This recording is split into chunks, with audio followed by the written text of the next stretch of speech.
not a big deal. We can handle it. I don't have to think about it. What we need to do is clear. Don't you think? I don't know any other answer than yeah, and I don't need to know. Now it's your turn. You got your time. I'm ready for this one. Work and bar is a vacant turn. Your regrets that no one knows. Work and bar keep going. That's the last time you ever hear. The kiss of death.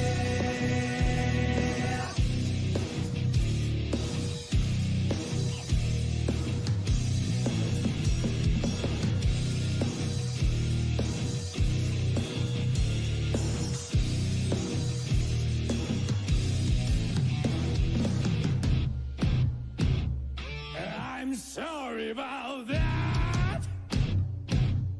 You thought this through. I don't have to think about it. How dare those who believe? What about you? When I'm older, do I do anything? I want to keep it that way. Now it's your turn. You got your time. I'm ready for this one. Bird and a bar is a vacant turn. Your regrets that no one knows. Bird and a bar keep going. That's the last time you ever hear. The kiss of death.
All right, hello and welcome everybody to another edition of Wednesday Night Fights Online Edition, episode 29.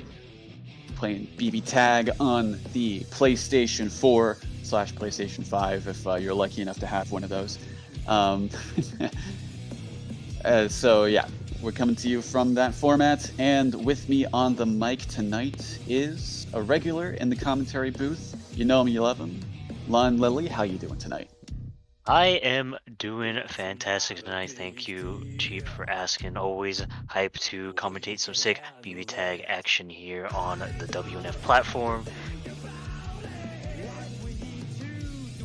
And yeah, we've got we've got a decent sized bracket, 10 people, a lot of regulars. Let's see, anybody else that isn't unfamiliar or we haven't seen? We got a couple people that we haven't really seen much of recently, at the very least. So looking forward to see how they fare in tonight's bracket. It's I'd say it's stacked. I'd say it's pretty stacked tonight. We got Yofave Scrub, Monkey, Mr. Racer, myself, Chitin as well. Like, it's some pretty strong players coming out tonight.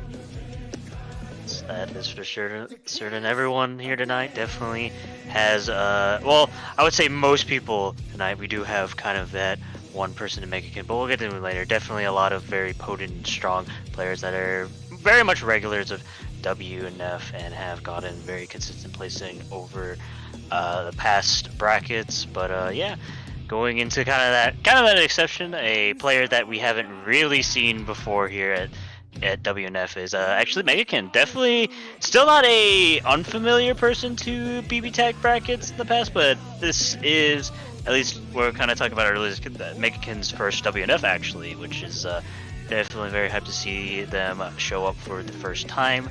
I am not super familiar with them as a player, but if I can name a team to their name, I want to say that they are a Chie Elizabeth player. Interesting. That's definitely a threatening team. I mean, you have Chie. You definitely don't want to be risking anything round start, as the Twitter clips and whatever have shown in the past. So Yeah. So yeah, definitely interesting. And of course, they're going to be going up against the other Elizabeth player that we have in this bracket tonight, Orax.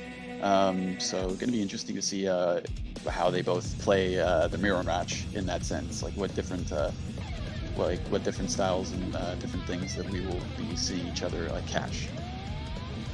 Sure, definitely. Orax kind of recently has been teetering off on playing Elizabeth. We, of course, I think know them most well for Yang Elizabeth, but actually Chie Dachi. So I might have been wrong about them being an Elizabeth player. Well, we'll have to see. Okay, they're locking in a Chie. I'm capping. Never mind. They are not a Chie Elizabeth player. But still, will be a interesting fight to kind of see play out. Orax actually drop it in with the Yang Elizabeth for the first round. In more past WNF brackets and more just brackets in general, they've been more inclined to pick Yang Narukami rounds, or not round start, but for the first couple games. But it looks like they want to stick in with their main squeeze. The Yang is coming out for the first game of tonight. Yeah, definitely not wanting to beat around the bush. Definitely wanting to just bring their A game right from the start. Got to be careful because we've seen we've seen from Chie's actually before from other players. You don't want to be mashing that assist button around start. But Orax getting first blood currently and getting some standard Liz B&Bs up. Ooh, gets the cross up, converting off with the 5P accordingly, and baits the burst with the 2B. Definitely looking in Orax's favor right now. Going to be spending some of that cash to guarantee the corner positioning. And this is definitely where Orax team is the most scariest. Ooh, 2 push blocks out. Really good defense on Megakin's side, though. They're just able to get out of the situation. And ooh, unfortunate drop. Ooh, this could be bad. No. Okay. Wasn't able to continue that combo. That was very dangerous. You do not want to be happy birthday by this character. But unfortunate DP, not really catching Megakin, and yeah, going to be losing Yang for that. Yeah, and I definitely imagine between the two characters, Orax wants to play solo. Elizabeth is not the one, especially against Chie. But nope. Just, I guess, wasn't expecting that exchange to go that way. I don't know, but whatever the case may be, Orax, finding some footing, putting both of Megakin's characters in a little bit of a tricky situation, but I'm surprised that DP was still active.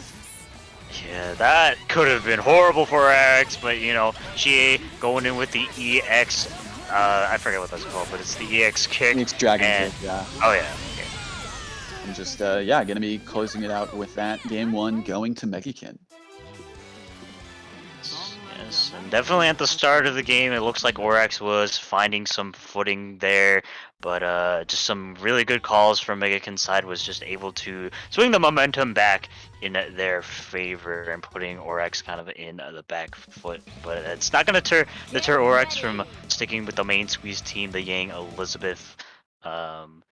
So see how many adaptations he can make in this game too. 'Cause I feel like it was just like, I'm not entirely sure where it was. Like, of course, the DP, the whiff DP from Yang. Of course, that was the obvious point. But before that, it's hard to say where exactly things were going south for Orax.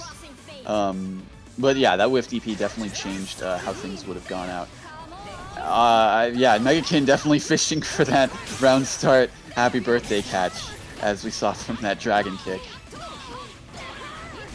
A punished and whiffed 5B will be solidity. Yeah, the classic DP assist setup we see from Orax. Oh, good challenge on the 6B, able to break it and punish the dragon kick. And try for it again. Still looking good, keeping it safe, keeping this Chie and all this pressure, but gets hit with the 5B and giving Megakin a chance to get started. Yeah, definitely going to want to cross raid, get her out of there, and let her get some life in the back. If I remember correctly, you gain life faster if you did an active switch. Yeah, your anchor character gets more health regen. Oh, going for some fancy funny loops. Ooh, drops it though. And tried to be a little bit too fancy. Well, interesting push block interaction. Took her right through that. Oh, catches the Yang. Going to have to push block to save her right there. Yang isn't currently out right now, but the next time she does, she will probably be popping semblance as she can gain a lot of health back. Oh, gets hit with a 5C. That should be a dead Elizabeth. And actually, Yang not going to be coming in semblance. Never mind. As soon as I say it. Yeah, choosing to burst there. Save Adachi, because I'm pretty sure that was going to hurt. That was for sure.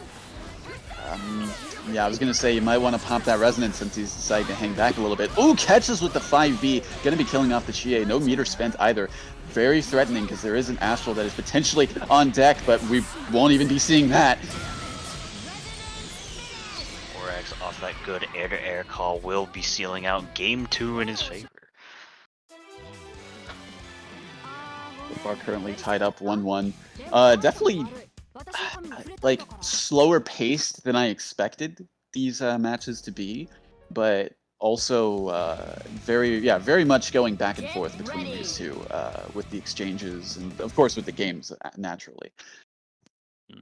Sure. One thing I'm kind of interested in seeing kind of on Megakin's side is kind of a lack of the classic Bizio setups that Adachi teams are most well known for. I feel like I've only seen it a couple times, and I don't know if it's because Megakin feels under pressure and can't really set them up, or just hasn't been inclined to set them up. Who knows? But we'll have to see how it plays out in this third game. Yeah, that's something that I noticed too, and I was very interested to see a lack thereof. Because I mean, I feel like it would be very good to have that against a character like Yang. But I also feel like because there's the Liz assist, that is basically another version of that, might be a little bit threatening. What a command grab catch! Call out on the up back. You thought you were out of the corner. You're still in this corner. Nice cycle the throw though, giving Megakin some chance at life. Gets stopping some of that momentum with the burst, but gets tapped low. Probably gonna want to get Dachi out of there. No. Okay, there we go. All right, so there's one of those BZO setups that we saw before that we were talking about. I think he ain't quite burst safe though. Breaks the persona with this Magaru. Almost a good 2B call. Unfortunately, ooh no, it ended up being a really bad combo drop for Megakin. I was gonna say you might want. This is gonna be a decision of who do you want to keep in, because I felt like it was gonna be death either way. And unfortunately, it gets caught on the incoming as well. Not really going to be able to do anything with Chie and Orax taking their second game up 2-1. Looking like a set going towards Orax's favor. Very dominant game coming out from him. Just able to apply a lot of that threatening Yang Elizabeth pressure that it can be incredibly hard to get out of, especially with kind of just Yang's pressure in general. And you know what, maybe I was capping about capping. Actually am going to be seeing the Chie Elizabeth come out from Megakin. So we will be getting a rare footage of Lizmirrors. Okay.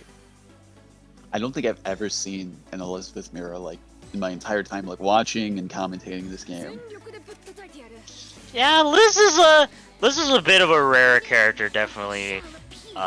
She has a very potent support, but she's notoriously pretty bad on points, so we don't see a lot of them. But we will be seeing that. That was pretty good to see round start. Both of them of a similar mindset. Why not use that 5B? It's really good, but oh, unfortunately what's not really good is getting reset just like that. Gonna be swapping over into Elizabeth and getting the Mind Charge combo, putting her in Awakening. Definitely have to be very careful about how you call Liz for at least momentarily, but still. Oh, this is bad. Okay, good. Was able to recover that from that aerial attack. Good challenge on the kicks. Was a little bit afraid he was or actually gonna get hit there, but it's all Daijobu in the end. Going to be getting the cross up too, but doesn't keep it burst safe. I'm anticipating a super. Oh, okay. I was gonna say I'm anticipating a super, but we're seeing a grab instead. We'll get the restand off the Bufu Dyne. Oh, unfortunately drops the combo. Orax firing back. Mega Kid not ready for it. I don't know if that's gonna be a kill. Shouldn't be dead. Nah, that's barely not. Yeah. Good block on the active swap. Oh, unfortunately gets a TRM. All right, Megakin. Definitely have to be careful with these Lizard calls. Oh, but so does. Oh. I honestly don't know what hit, but whatever the case may be, Orax losing Liz off of that burst, and gotta be very careful. Armor coming in clutch. From the resonance, Megakin trying to keep Orax out of this pressure. Gets the anti-air 5B call. Oh, unfortunately couldn't armor through the meatballs with the JB, and just off that, Megakin will be tying up the set 2-2. Potential last set, or not the last game, not last set. Last game. Yeah.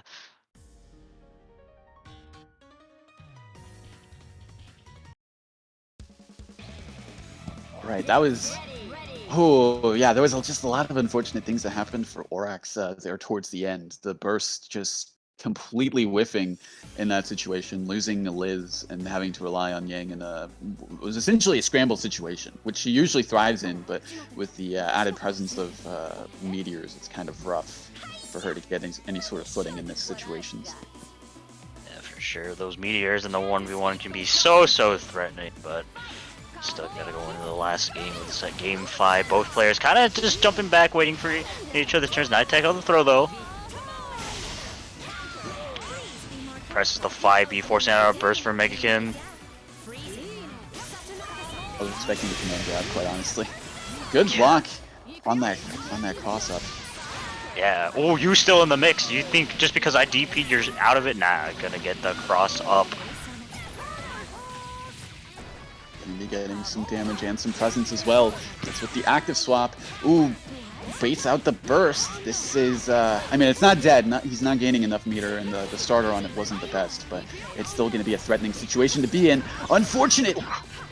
DP. Why not? Calls. Yep, calls out the throw. Hello, Elizabeth? Someone give Elizabeth some buffs, please. What did I just witness? You witnessed Liz DP not doing what it should be doing. Oh my god. Ooh. Oh my god. Okay.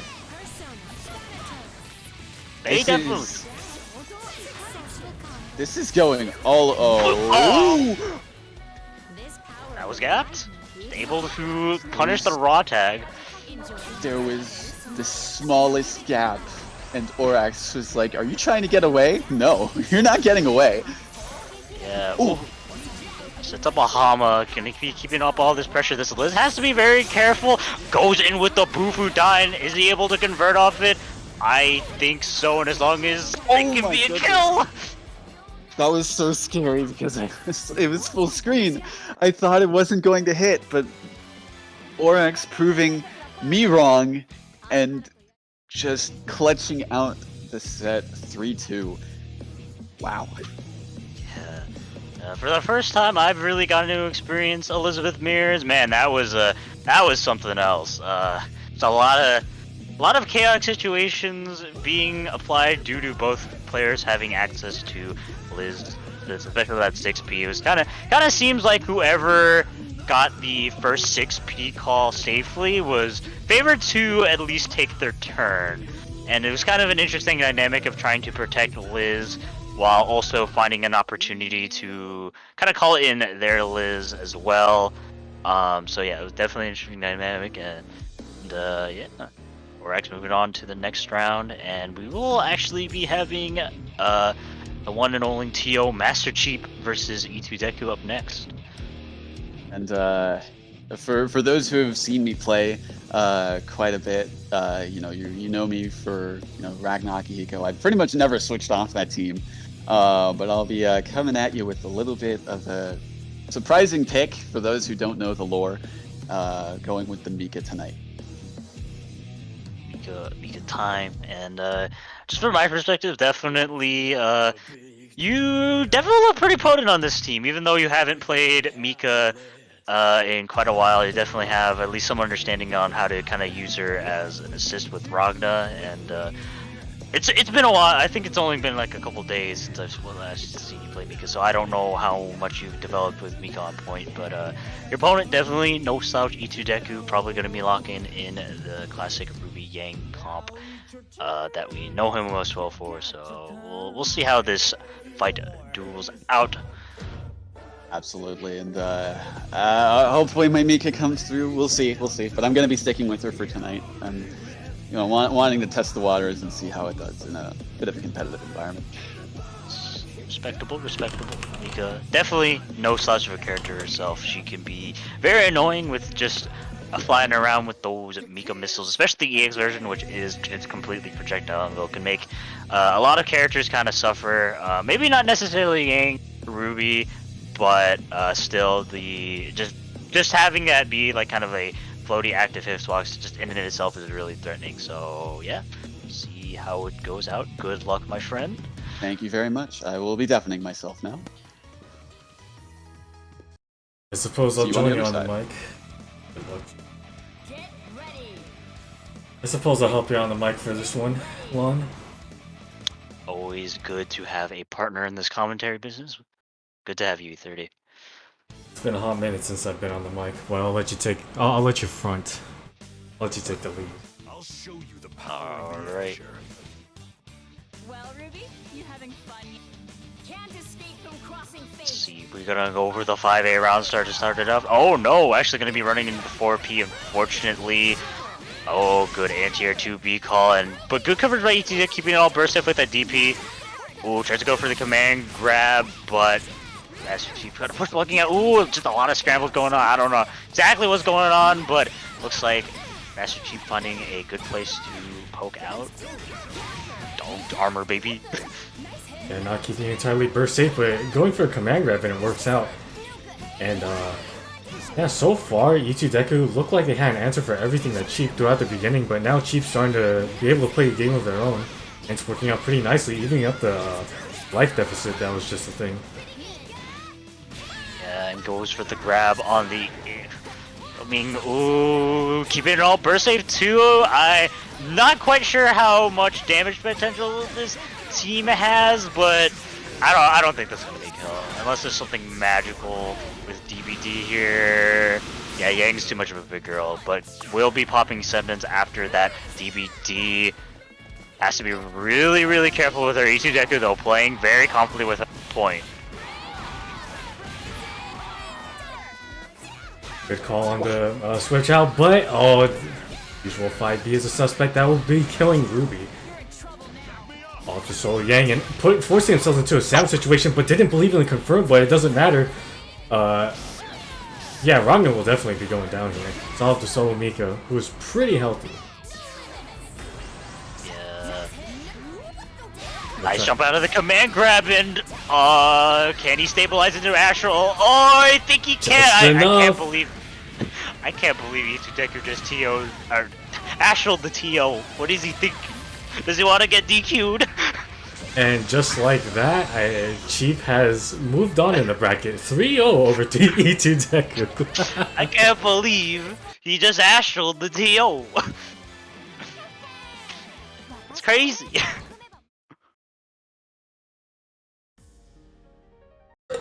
See, I was going to mention last game that there is an Astral in play. I didn't want to say it out loud, but it just the thought going through my head cursed Cheap in the end. And do I apologize for it? I don't really know.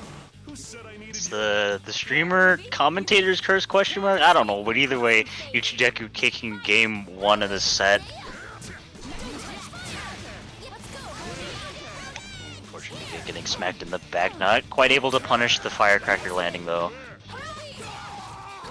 Yeah, and it's been an interesting, similar round start as the last game, where Itudeku takes a pretty decent lead with like each of their answers, but now it's starting to look a bit more neutral now. Just barely in range for that 5B to connect. Itudeku, not a lot of meter to kind of play with, so I kind of like him playing a bit more defensively, trying to find something, and that something is the command grab. It'll be burst, and it will get punished too.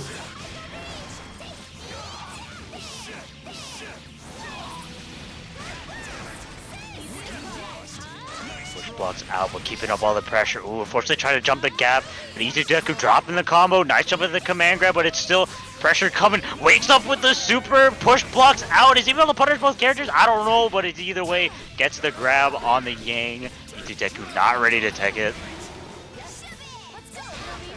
Oh yes, that jump B and a really nice whiff punish with the 5B coming right back, but unfortunately drop combo. Going back to neutral and in the corner. Getting hit with the raw 5B. A little bit too plus for Cheap. The mash out. Ooh, gets crossed up. Not gonna be a kill on this Mika for sure, but has to be really careful with her now. One touch can do it. DP straight out. Yang popping semblance. And yeah, I'm really surprised. Okay, never mind. There goes the Mika, gonna be letting her heal in the background, but Itudeku still. I'm surprised he's still playing Yang on point. Okay,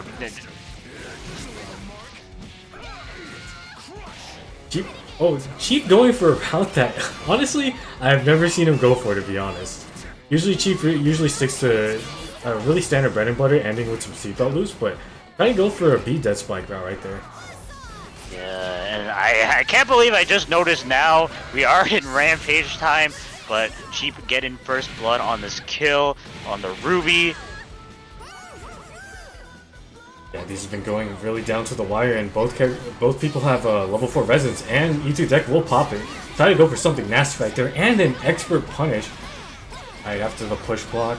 Not going to be enough to kill, but I think Cheap wants to go in a cross combo, yeah, to run out the resonance time as much as possible. Playing it very patiently, knows he doesn't really need to commit to anything much. Gonna be forcing Itudeku to try to find something here. And couldn't quite do it, just going to be getting hit with the boot, and Master Chief will be taking game 2.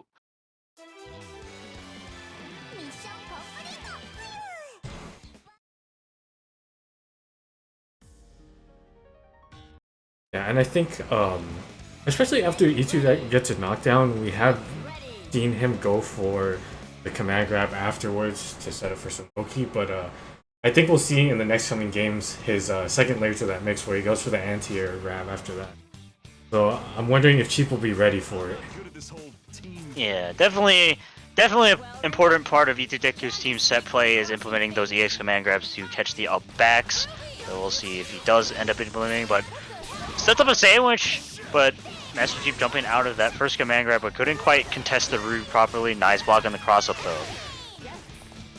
Cheap trying to take his turn back, but yeah, I've noticed that every time, especially in the early game, is Itudeku's really good at calling the assist just to basically as some kind of counter call, even though Itudeku threw out an assist first.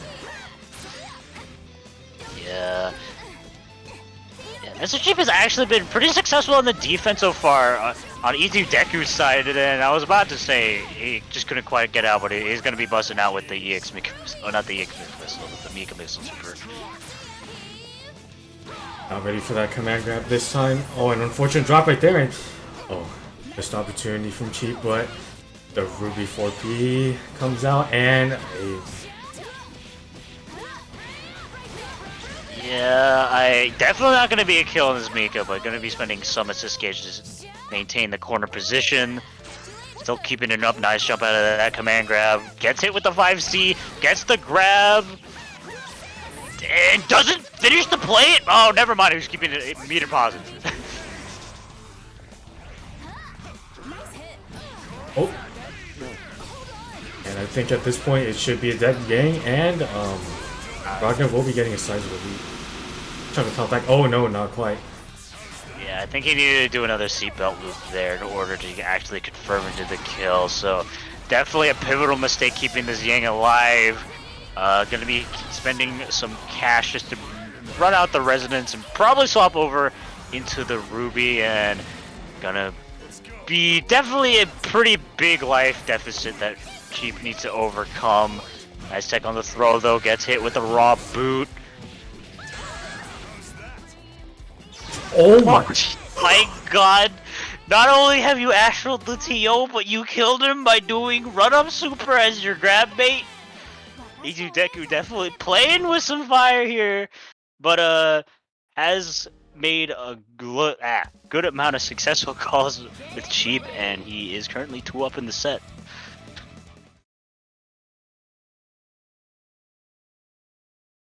I can't believe E2 Deku just did that. He was like, I got nothing to lose. You're gonna be up back in your throw. I don't know what you're gonna be doing, but the DP worked out. Can't believe it did. But oh, firing back with the gauntlet Hades. He wasn't quite happy about that. Unfortunately, the 4P whiffed, and E2 Deku just saw, oh, there's an opening. I will press 5B. And nice read, getting the anti-air command grab, working out nicely. Good run forward to avoid the buzzsaw.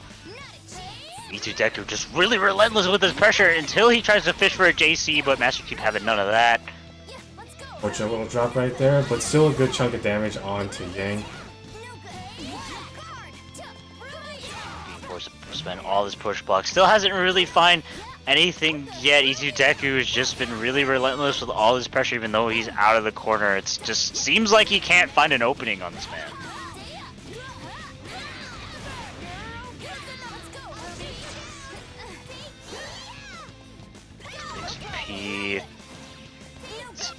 All these raw 5Ps coming out. It's applying all the stagger pressure, and it's working out pretty nicely. And good call, but yeah, burst goes unpunished. But that leaves Yang and Semblance, and for both of Chief's characters, it is a untouched situation for both of them. And yeah, just super. But bring Yang back in, and this is, oh no. Oh yeah, not the right call there. Just try to fish for the command grab, not working out. Nice block in the overhead, but it is being able to be safe. Rose definitely in a decent position for E2 Deku. He's got a ton of life left, still level 4 Resonance. Just needs a couple good hits to probably make this a 2v1 situation. E2 Deku playing really defensively right now. I don't know how much I like this decision, because yeah, as soon as Rampage time comes out, Master Chief's like kind of kill and damage potential is going to be significantly increased. So I'm gonna need to see if E2 Deku can actually legitimately play this war attrition for long enough. Maybe push blocking out. Yeah, I don't 100% agree with E2 Deku. Yeah, you have the life lead, but look at Mika's health. She was in the red a couple seconds ago, and now she's back to restoring all of her. She just got all of her red health back, and letting Ragnar heal too. E2 Deku is still content on playing the runaway game. I imagine with Ruby, they can keep it up for another 40 seconds, but I'd imagine just one touch, and I'm pretty sure E2 Deku can even up, or Cheap can even up the life totals. But that should be a dead Ragnar. Just was able to find the raw hit. It looks like E2 Deku's kind of runaway game is paying off. And if he does go for a timeout strategy, he's definitely favored to win. So Master Chief popping in the Resonance, trying to make something happen with it. E2 Deku simultaneously popping the Resonance and base the DP with it. Don't tell me you're gonna astral the TO a second time. Oh no! Don't, oh no! Stop! Alright. Cheap has been spared, but it's still an uphill battle. But Cheap, it is still doable for Cheap, but it has to play perfect on defense. Yeah, that 214A in the air is super oppressive. And Pika has really good buttons, I'd say. Decent buttons in the air, but they travel downwards. And this could be the start for Cheap. Yeah, the thing about getting a start with Cheap is that he needs to equalize the health totals in his next 15 seconds.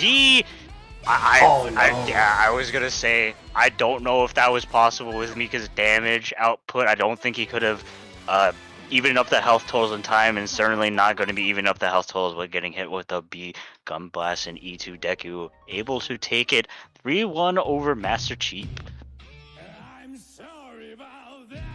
A nice effort by Cheap, and honestly, like, we a lot of us know Cheap for, strictly playing Ragnar Akiko, so it's honestly a really nice breath of fresh air to see Cheap play, different characters. I remember Cheap did play Akatsuki for a while when 2.0 began, but went back to Akihiko. But it's always nice, especially for folks like Cheap who are strictly one team, to see them branch out and, go back to some old roots. Character diversity is nice to see. Of course, I love him watching him play that Ragnar Akiko, but good to see him kind of branch out to other things. But unfortunately for him, we'll be moving on to the loser side of tonight's bracket.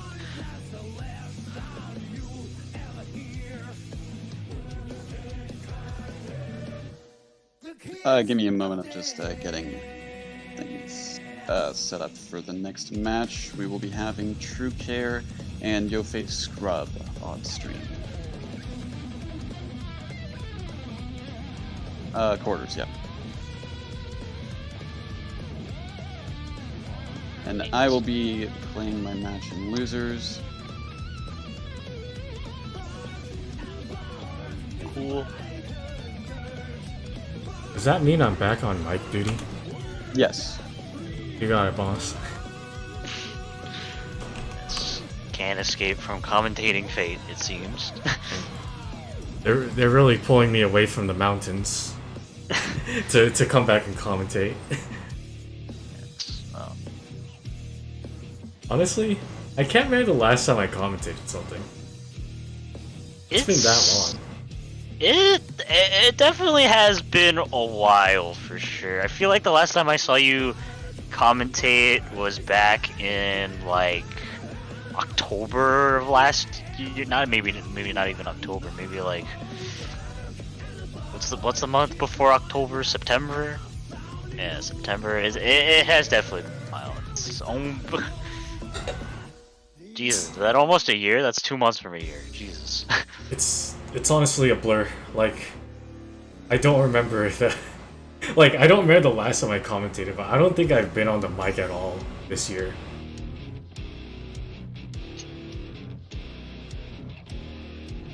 Last from the past. What am I looking at in terms of teams? Yeah,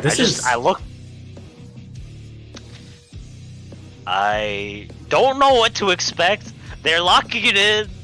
True Care with the Ragnar Ruby. So we kind of have a joke when he over here, kind of like at the tournaments we kind of commentate, that True Care is able to kind of transform into J Gotcha BZ because he does also play Ruby High, but it seems like his magical transformation powers have evolved and he's going to be transforming into Yofei Scrub for this game.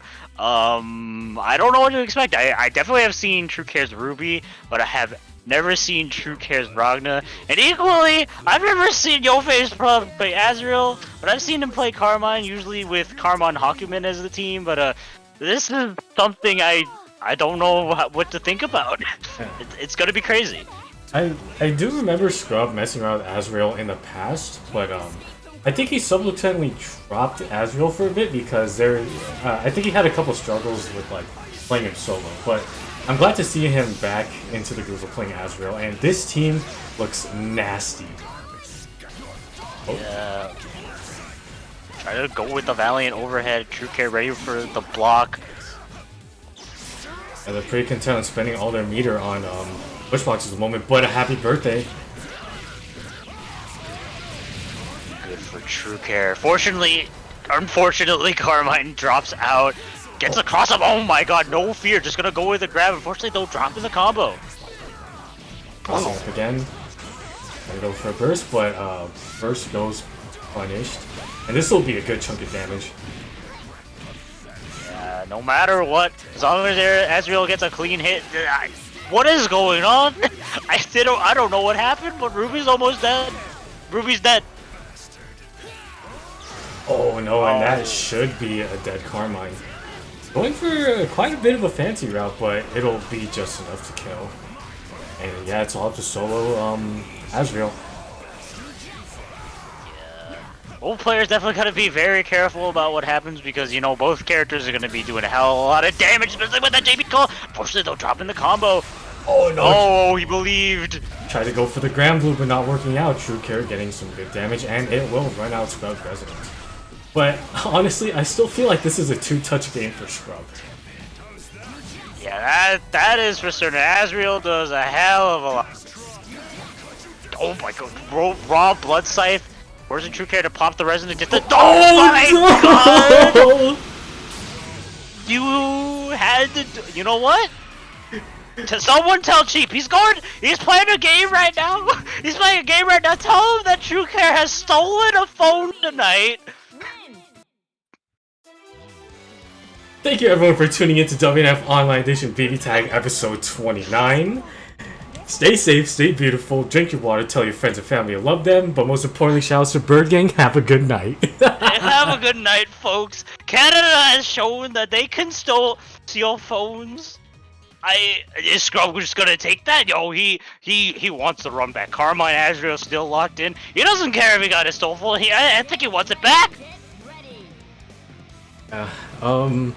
I do remember hearing from Monkey and Scrub that, like, you know, with the advent of offline coming back and, you know, online being pretty stressful at times, they do want to experiment with teams as they're going through stuff. So I like the fact that Scrub is sticking with this.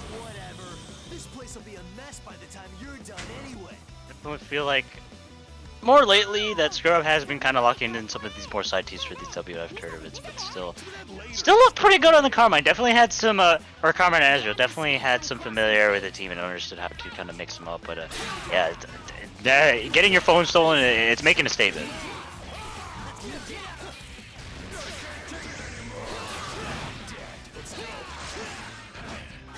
What? Yep. Yeah, that Ragna 4P has a, or yeah, 4A has a hitbox behind it. My god. Oh, yeah, that's an overhead. This will be a good chunk of damage on Azrael, or on Ragna, and it should lead into some nasty mix too. Yeah, easy corner seal. That was all burst safe. Look at that. Just for bursting, Ruby took 10k for that. Definitely firing back here in this game too. Nice air conversion. Is he able to stabilize no kill? Yes. He's slaying off the Ruby, left with the solo Ragna. Yeah, pumping the brakes. Worried about a Carnage Scissors for sure. It sets up a sandwich scenario on this Resonance call, and he's gonna be cashing out with a Blackhawk Stinger to finish off the Ragna. Yo face Scrub taking the game, tying up the set 1-1.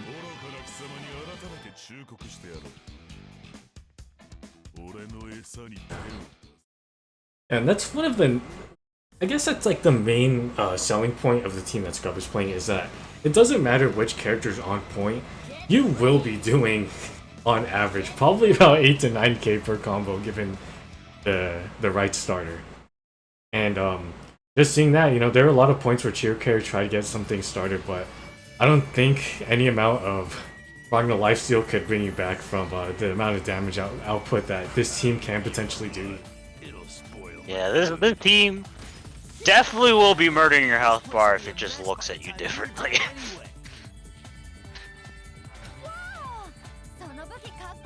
And as Scrub is saying in the chat, he does want his grilled cheese recipes back. Yo, dude.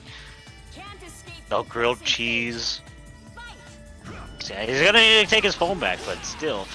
Nice punish on the dead spike. Tried to play a little bit of zoning Ragna right there, but didn't exactly work. Trying to get some pressure going here in the corner. Oh, yeah. True Care not ready for it. Oh, gets hit with the 5B. Didn't quite stabilize it into a combo that could have definitely been a lot of damage if it was the right starter, but still just gonna be DPing straight out. Dude, that move to tip behind him. Did he try to hit confirm? I don't know why. There's chaos going on right now, but Yo Face Scrub trying to call out something with a Black Hawk Stinger, but he gets hit! Yep. Ruby probably pressed a point on accident, and that is a dead Ruby. It's all up to solo Ragnar.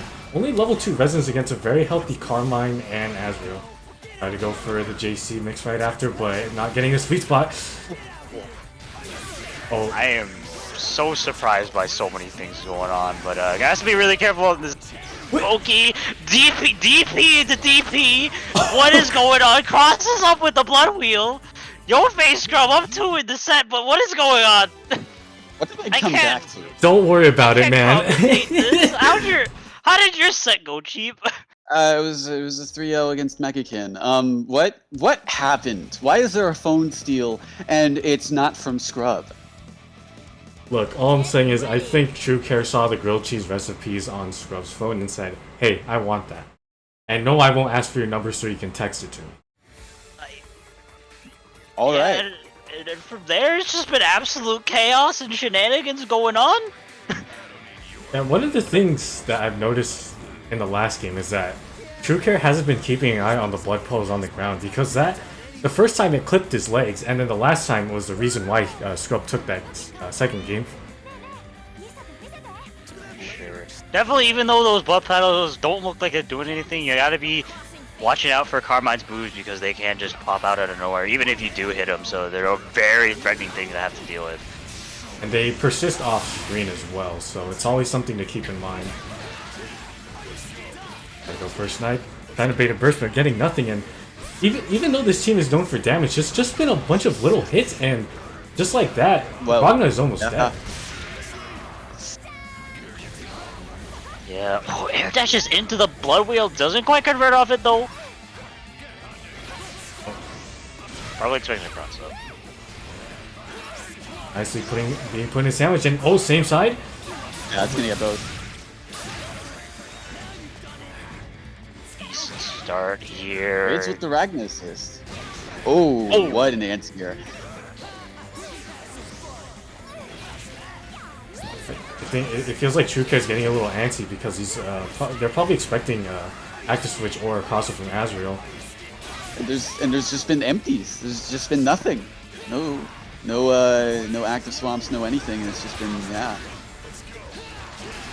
Could have been a kill if he cashed out into the Bloodhouse, but given True Care, good amount of footing, gonna be keeping up all this pressure. Nice tech on the throw though. True Care's Resonance is running out, but a nice push block into the Bloodhouse.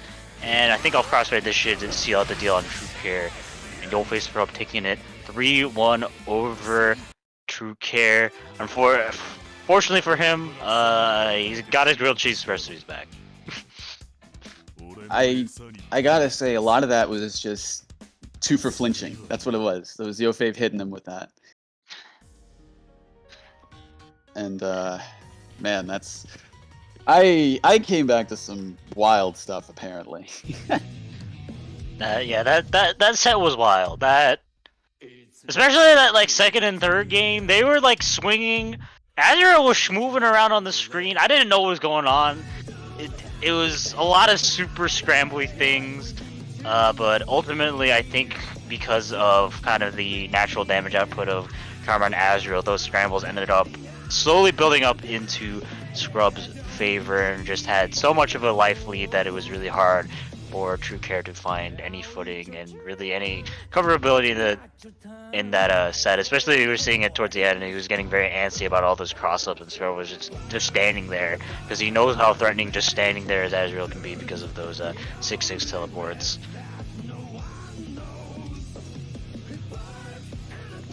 Yeah, I gotta say that's a good breakdown of how things went throughout that.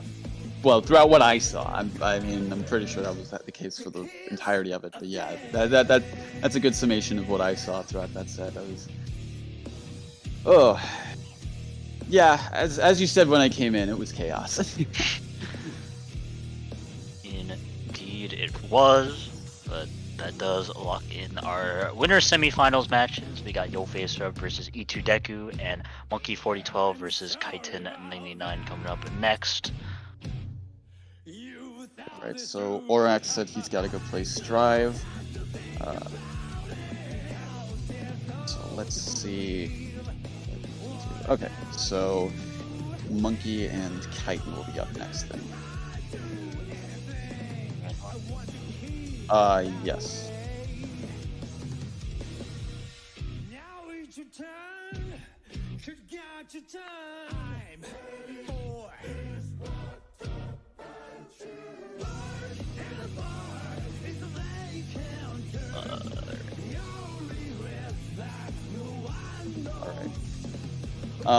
So I will be playing my match against True Care off stream. So once again, E30, if you wouldn't mind. You got it, boss. Can't escape from commentating fate. Since you're putting me on the mic, Chief, I will just say, Gold Lewis's theme is a banger. That's all I gotta say. I've actually yet to hear it, so I'm going to take a listen to it later. I played it during the intro moments of WNF, so if you want to take it, it's great. Okay. Alright, I'll take your word for it. Alright, I'll see you on the other side then. Alright, good luck. Yeah, Chitin versus Monkey. I heard from Monkey that they were going to try to take Gorby the entire way. So I'm curious to see, you know, the return of the what was it, 1.5 team? Or was it 1.3? 1.3. I'm a 2.0 BB. I wouldn't be able to tell you this team, but definitely a team of BB tags past, and maybe not a team that bring back very pleasant memories for a lot of people.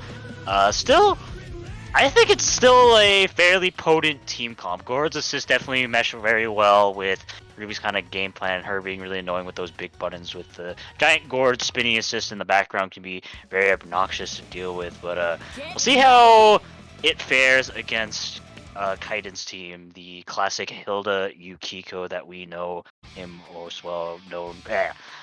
We know him well, but English is so hard.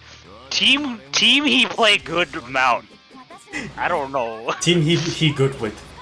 Team he good with.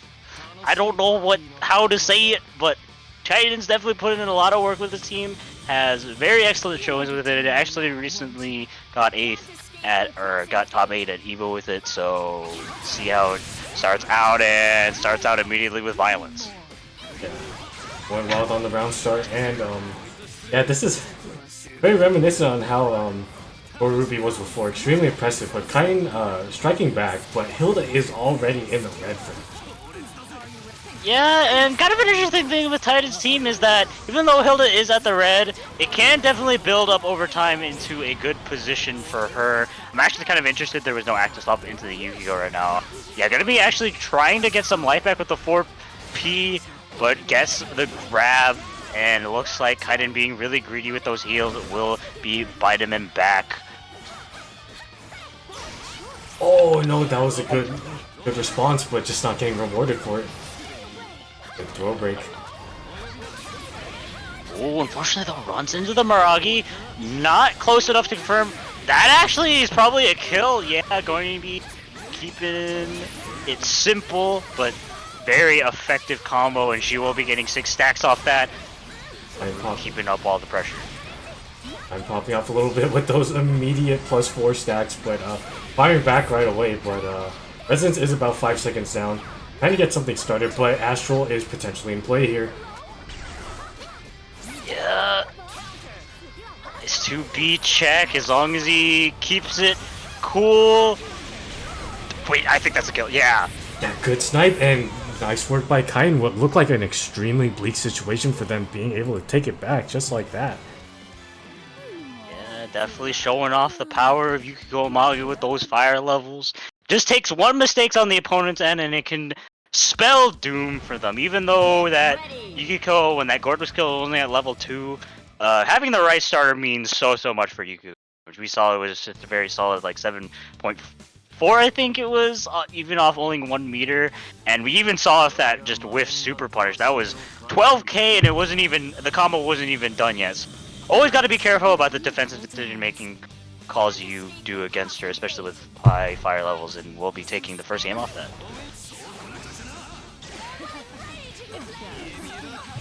Ooh, very good pressure there, able to catch him overhead, but unfortunately gets clipped with the 6P. Sets up another sandwich, good block on it though, nice second of the grab. Titans defense been on point, but throw bait, but not getting a punish for it. Kind of an interesting 4P call, but still keeping it safe, but the with JB will be able to get punished. Gonna be bursting into the Yukiko, but she is only at level 0. Maybe trying to get a little bit of health back on Hilda, but yeah, Yukiko will be hurting for this, and since it was cross combo for that first half, yeah, that was all non-recoverable health, and Yukiko is hurting even more with that. Won't be able to kill, but Yukiko is in the danger zone now. Yeah, level 0, red health, definitely not looking good for her. Gonna be bursting. The Hilda was not punished though. Oh. A little bit of a finicky DP from Monkey, but working out, stealing the corner, interesting. It's a little bit unfortunate, but getting a good 6P going. Yeah, still very much a game looking to Monkey's favor, even off gets the double overhead, keeping it all burst safe with the Ruby Super. Oh, unfortunately just a little bit too plus. I am the kind trying to get some stuff back. Oh, unfortunately, just a slight mistime on the 6P. Yeah, we're gonna be calling in the 4P, gonna be gaining some health back, gonna be running away. Calls in the pins, I kinda like that just to keep the Gord in check, but didn't protect the Yukiko well enough, but kind of playing this runaway game really well right now, even though life that needs to be recovered, it's just keeping up all this pressure, and now we're in Rampage time, and Hilda's, I think. 2.5, 60k health? Yeah, not quite. Just barely not, but now she is off that JB call and gets crossed up with the 5B. Monkey converting off it accordingly, and Monkey taking one on the board, tying up the set 1-1.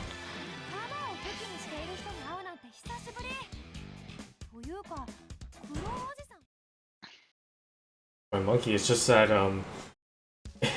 weird war of attrition where yeah, Kaiten is able to get a bunch of these pokes. In terms of relative damage, it feels like pokes with the damage output that Hilda and Yukiko have, especially with Yukiko at low stacks levels. But yeah, fortunately for Monkey, the damage race can be evened up pretty quickly, just like 2 decent combos. Sure, especially when Yukiko is just at such little fire levels, the threat level of the team is definitely going to be lower, and you're definitely going to need to play very well in attritions, and not looking good so far, especially off that air-to-air call. But gets the DP, tries to bait a grab there, going to be calling that 6P, able to keep it safe, but not able to punish it. Hilda punish just a little bit too slow.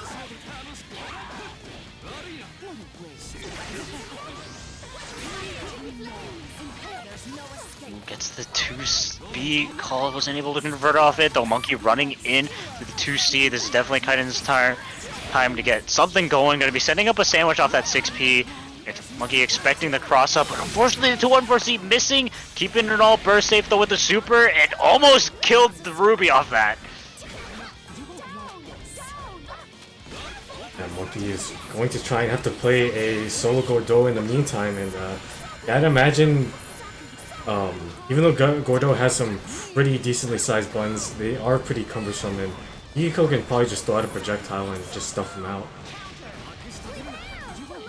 Gonna be playing this very, very annoying zoning game that Gordo can't really contest very well, and just as soon as I said that, finds a good place to air the Yukiko, though dropping the combo, tries to bait a grab, runs up, tries to bait another grab, who knows, but it gets crossed up somehow, cashing out in super immediately. It is Resonance. I don't want to say she's going down, but it looks like that's what's going to be the case, able to seal up the deal on that Yukiko. Very, very good start from Cookie. Offing Resonance, just trying to... At this point, I think Kaiden is mainly trying to go for chip here. Just look at that. Off of that 2-1-4B, and Gordo is down because of it. But all up to solo Ruby and getting an opening. And by the end of this combo, I'd imagine that Hilda's Resonance will run it. Oh, just right up Yeah. there. And I think Hilda's life will be running out now. No, just couldn't quite finish the plate. Yeah. Unfortunately, yeah, I think Monkey had to cut that combo short, especially because I don't think he even believed that he would get 1 meter back for that the kill. And just a weird scramble situation and getting opened up and just jumping into a grab, and that should be it. Oh no! Just finish the food. A lot of spaghetti being dropped on the one-touch situation for both players, and it looks like the Ruby buttons will prevail in the end. Monkey on set point.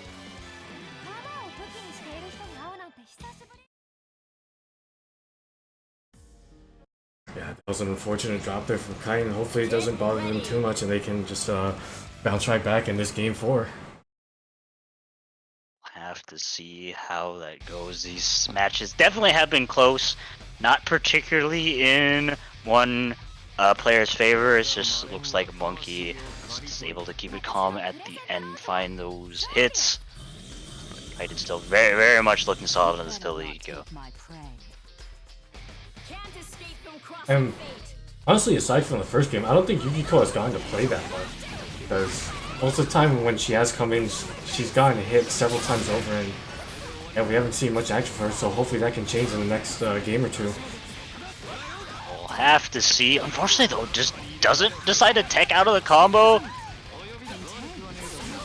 Very threatening position to be in, especially with how low this Hilda is. Needs to find an opportunity to get her, and gets the EX command grab. Not going to be able to seal out the deal, but still has to be really careful. Going to be getting actually some of that life back with the 4P, but it's not enough. Still just playing very, very aggressively with this Hilda. I don't know how much I like this decision. Finds a 5P call and cashing out into cross raid. Gets her out, but look at the Zukio only at level 0. Full life, but not going to be super threatening. Yeah, at least for now, just being able to stall out for a little bit. And I was going to say keep Hilda out to heal, but Kite is pretty persistent on using the assist, just trying to keep pressure up. Yeah, I mean, those Hilda 4P is definitely a very good assist to just kind of throw it. It's just a humongous assist that covers so much space. Definitely helps her zone out. It looks like, though, Monkey tried to bait a burst there, keeping up all the pressure. Gets the cross up as well. Sets up a beat Miragi on wake up, and I want to...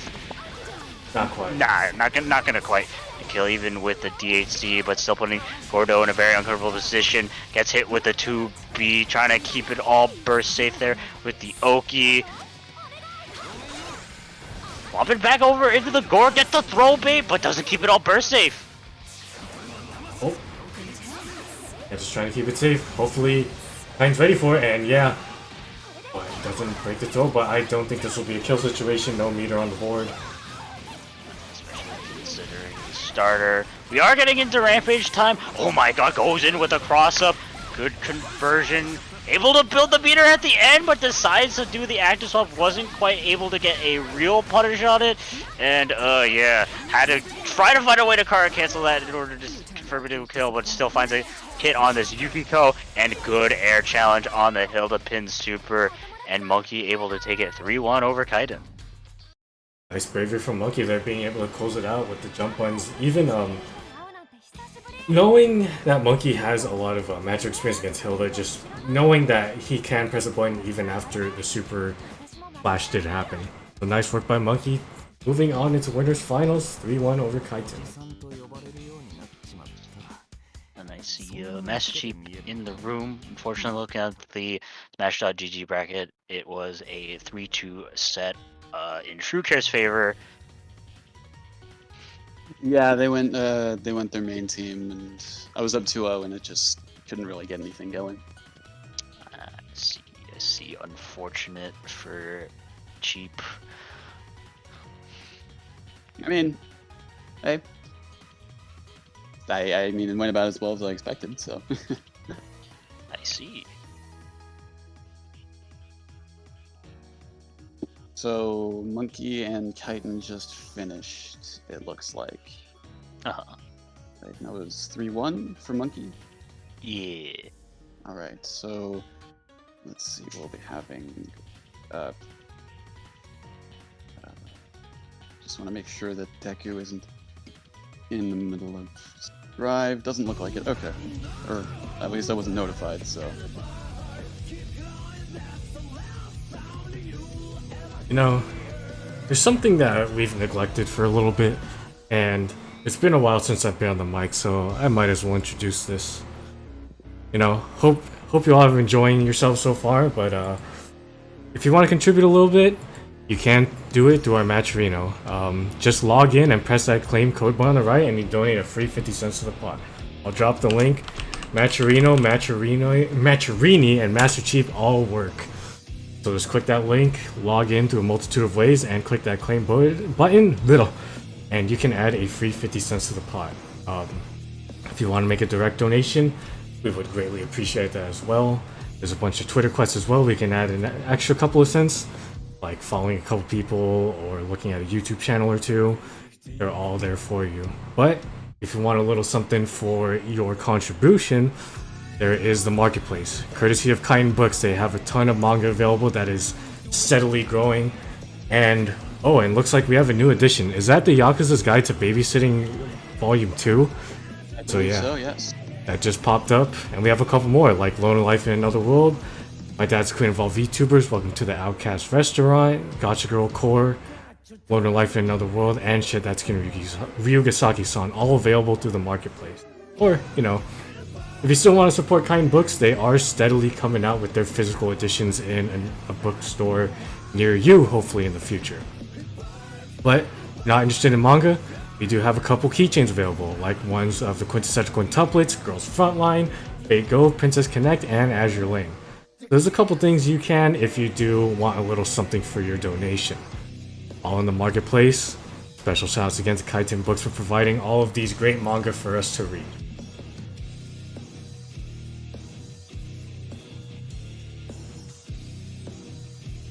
Man, it's been a minute since I've done that. You did good. You did good. You still got it in you, Chief. You thought this through.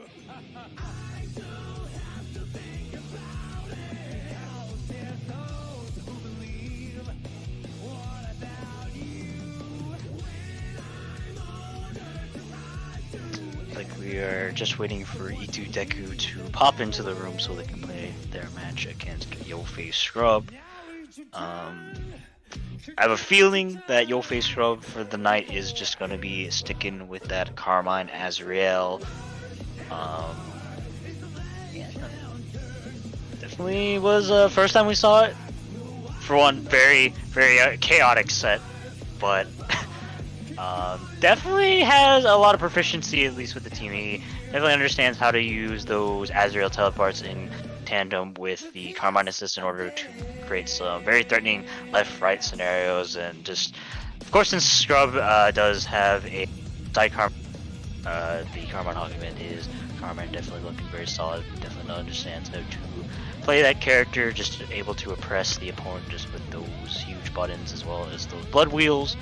And yeah, big damage team will a lot of big damage coming out from this team to be expected of Carmine Azrael. Yeah, I definitely imagine that E2 Deku has never gotten a chance to fight Yo-Face Scrub with this team, the Carmine Azrael. So interesting to see kind of probably the first time exposure to that. But E2 Deku definitely a player that thrives in chaos, and if it brings off the same energy as first set that Scrub had tonight, it's will be interesting to see. I'm expecting some explosions going on in that set, but yeah, I'll have to see as soon as he gets into the room. I think Deku might have been in Strive and didn't let me know. Oh yeah, okay. He just messed with me, said that he got knocked out of Strive, so he's coming in. Big rip for him, but he's still got the winner side of this BBTAG bracket to look forward to.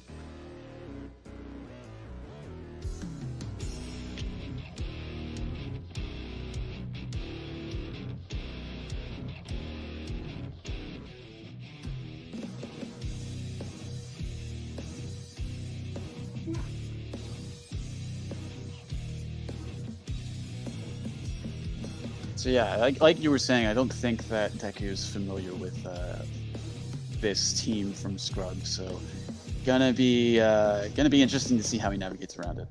I feel like he's fought against the Carmine at the very least.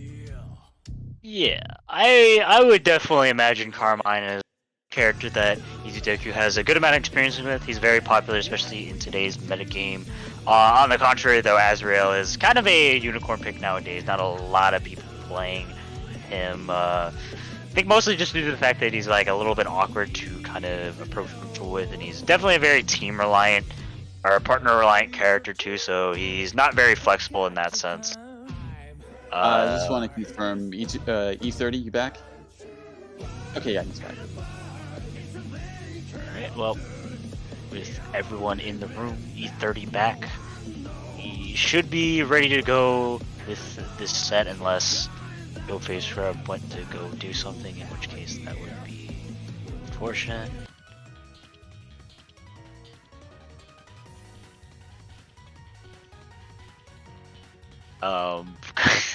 Did I just see, like, as soon as Scrub readied up, E2 Deku unreadied up? Okay, there we go.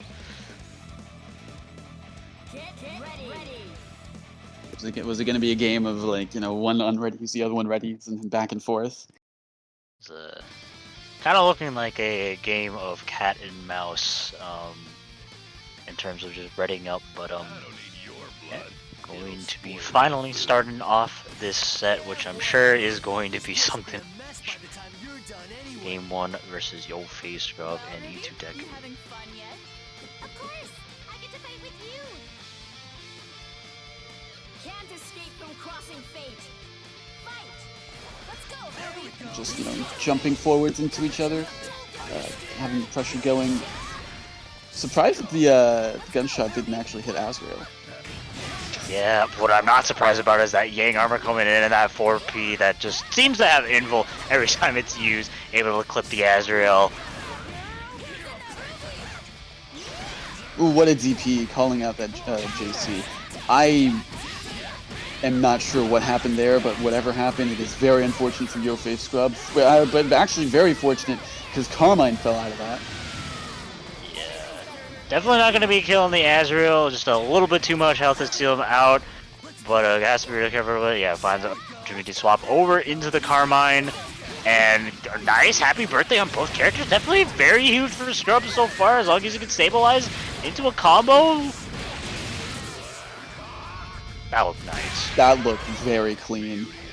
And, you know, able to answer in turn with what E2 Deku dealt earlier. I was gonna say just needs to get a cross raid and that would kill her, but unfortunate, not able to get that. Is there gonna be a DP? Oh!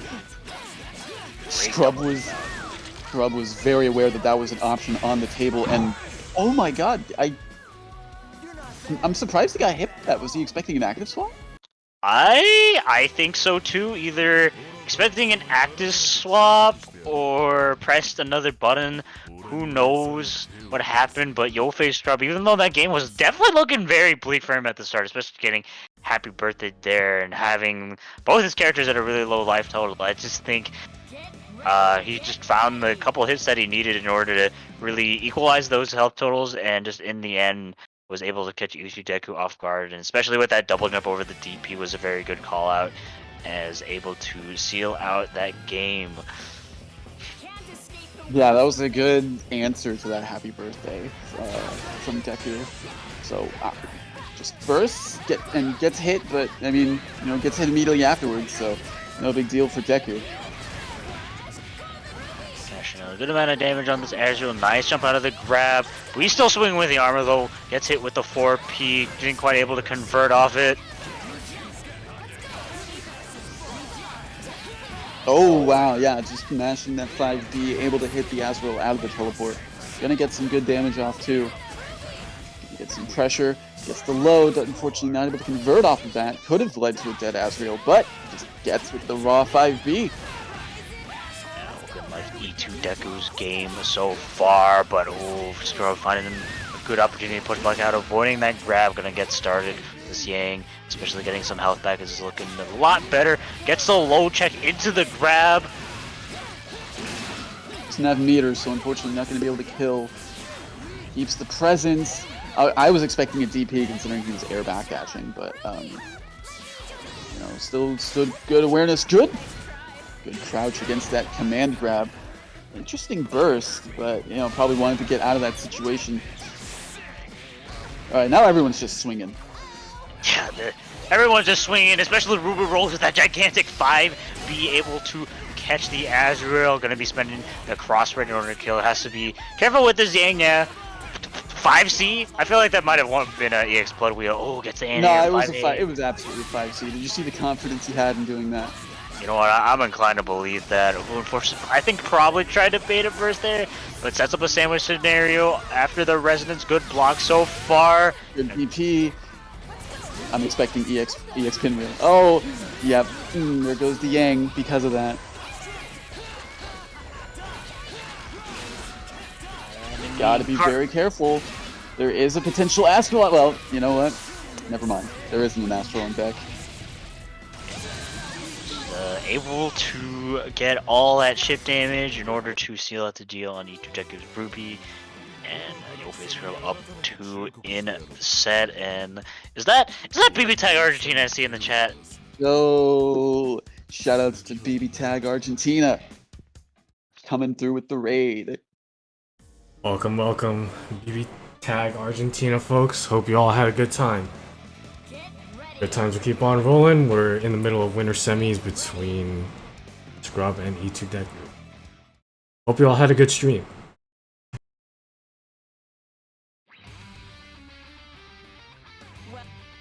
Yeah, we're just going through the intros. Who needs intros? We're going right into it. Good coverage with the 6B in order to prevent the air from burst of DP Ender. Good conversion once again. Baits the burst as well. Yeah, this is looking pretty good for E2 Deku, but as stated before, we've seen really good matches, really good starts for E2 Deku turn into the exact opposite when we go to the late game. Yeah, that's for certain. That just seems to be the kind of the dynamic we've been seeing between these two in the last couple games. Nice block on the overhead. Did punish it, but didn't quite believe in it, but still using the opportunity to get the cross up. But drops the column once again, but it gets a low cap. Probably tried to bait out a burst with those delays. These are some really weird active switches, and I'm all for it. But whatever the case may be, yeah, gets the grab, and yeah, Yang's going to be going down. Didn't even get to pop Semblance. Left with the level 4 Resonance Ruby. Definitely possible, but it's going to be quite the hell of a comeback that needs to be made to a check into the grab. What are these combos? The Bombo. The Bombo. And fortunately, it looks like E2 Deku's Resonance will mostly be running out. Didn't quite get value out of it, even though he's getting a couple good hits here and there. Didn't quite get the great value out of it, but still, this Azrael not looking so hot. Has to be very careful about him. Oh my God. Yeah, that's an Arc Super. Just active swap into Carmine getting shot in the face. Oh man. Well, DP's out of that situation. Oh, I was gonna say, gotta be careful with your assist calls, because Azrael is definitely, one solid hit away from dying. And same with Carmine now with the use of those. Ooh, I honestly didn't. I'm honestly surprised Deku blocked that, but unfortunately wasn't able to block that low. And Scrub gonna be taking a 3-0. And the story of those matches was looking very, very good for E2 Deku at the start. He's always just able to keep up the pressure so well, up until the point where Scrub just finds something, like just a hit, maybe a DP out, and just gets his momentum going. And unfortunately, like for Yang and Ruby, like outside of Semblance, they're not going to be doing nearly as much damage as Carmine Azrael. So always got to be careful of what you do against this team, because one mistake can lead to your doom, and I think that story played out against E2 Deku there, and yeah, we'll be sealing the spots in winners finals. You'll face Scrub versus the 4012. Well, and, guess what's the only match we can play? Why? Why does this always happen? For those who don't know, the only match we can play currently, well, the only match actually that is available is E2 Deku vs. Thorax, who always end up playing each other. Why? Please, somebody. I made it to where they're on opposite sides of the bracket. There's almost no way they can actually run into each other. But you know what? Somehow, some way, they find a way. It's fate. It's fate. That's what it is. It's gonna be fate. That's the only match I can play. So obviously, it's gonna go on stream. Yeah. Man, that's so unfortunate. Every single week in and week out, it's always just it has to be the Yang team kill. I don't know, man. It's how or why this always happens almost every week. But yeah, as you said, this will be the next stream match up. E2 Deku versus Orax. I think Orax is still in the middle of his drive match, if I'm not mistaken. So he messaged me 10 minutes ago saying that he's in strive, so I'm hoping it's done. Yeah. Did you ping him? I'm looking at the chat. I don't think you pinged him, so maybe just check real quick. Yeah, I'm gonna ping him, make sure he's able to. Oh, he's typing, so I guess that must mean he's good. Oh, gotta double check.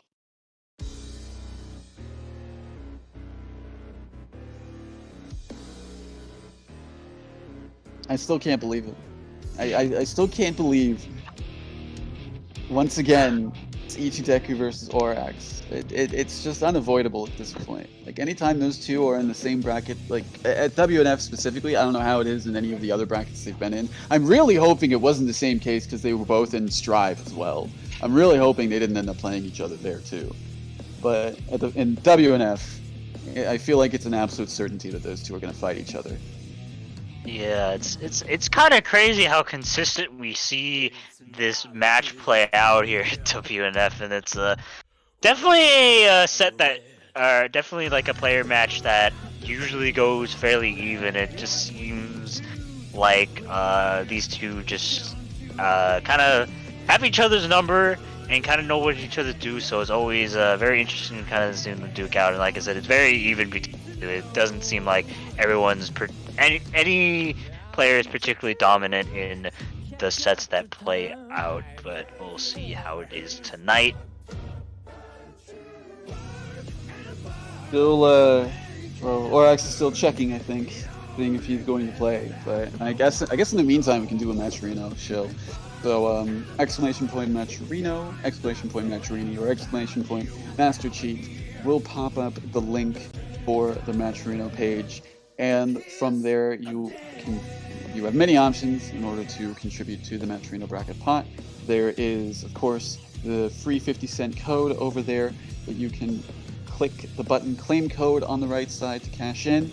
There's also some Twitter and other sponsor quests as well that add just a little bit more to that contribution as well at no cost to you.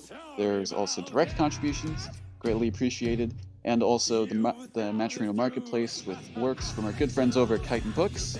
We have Loner Life in Another World, Shed That Skin Ryukasaki-san, Gotcha Girl Core, My Dad's the Queen of All VTubers, Welcome to the Outcast Restaurant, Ursumade Made His Way Too Annoying, and The Yakuza's Guide to Babysitting, Volume 1, and the newest edition of Volume 2 over there in the marketplace. We also have Keychains and Charms featuring characters from Quintessential Quintuplets, Girls Frontline, Azure Lane, Fate Go, and Princess Connect.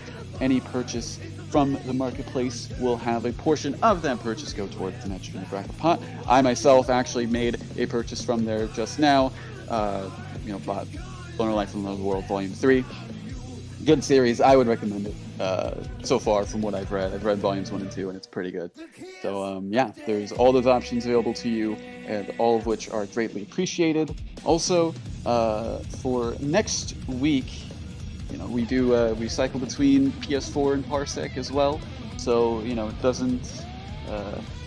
Parsec servers aren't free, unfortunately. We'd love for them to be, but that's how it is. And if you do exclamation point PS in the chat, you can bring up the Ko-Fi link in order to go to that and make a contribution as well to keeping those Parsec servers up and running.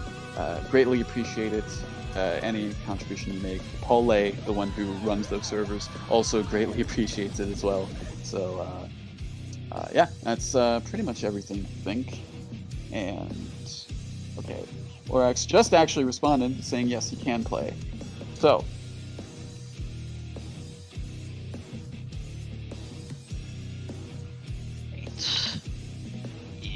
unfortunately, what seems like it should become a weekly ritual, the Yang team kill will commence soon. Orax finding out the news, it's heartbreaking. Man, God, I still can't believe just the fate of WNF brackets. It always seems like the Yang team kill just needs to happen. I don't know what cruel god makes this happen, but man. Like, I'm doing my best to make it so they don't end up fighting each other. Like, this isn't like collusion or anything. It's just, they're always end up fighting each other. And it's like, okay, don't want the Yangs to be on the same side because, that's, don't want them running into each other in winners, losers, whatever. But it's like, then, like, I also had to account for True Care and Deku both being from Canada, so I also had to make sure that they weren't on the same side either, so I had to do all of this, and somehow, some way, we got these two fighting each other in bracket once again. Yep. Well, Orax sticking with the Yang Elizabeth this time. E2 Deku never changing from the Yang Ruby. Unfortunate things going on here tonight, but we will still have to play it out game 1.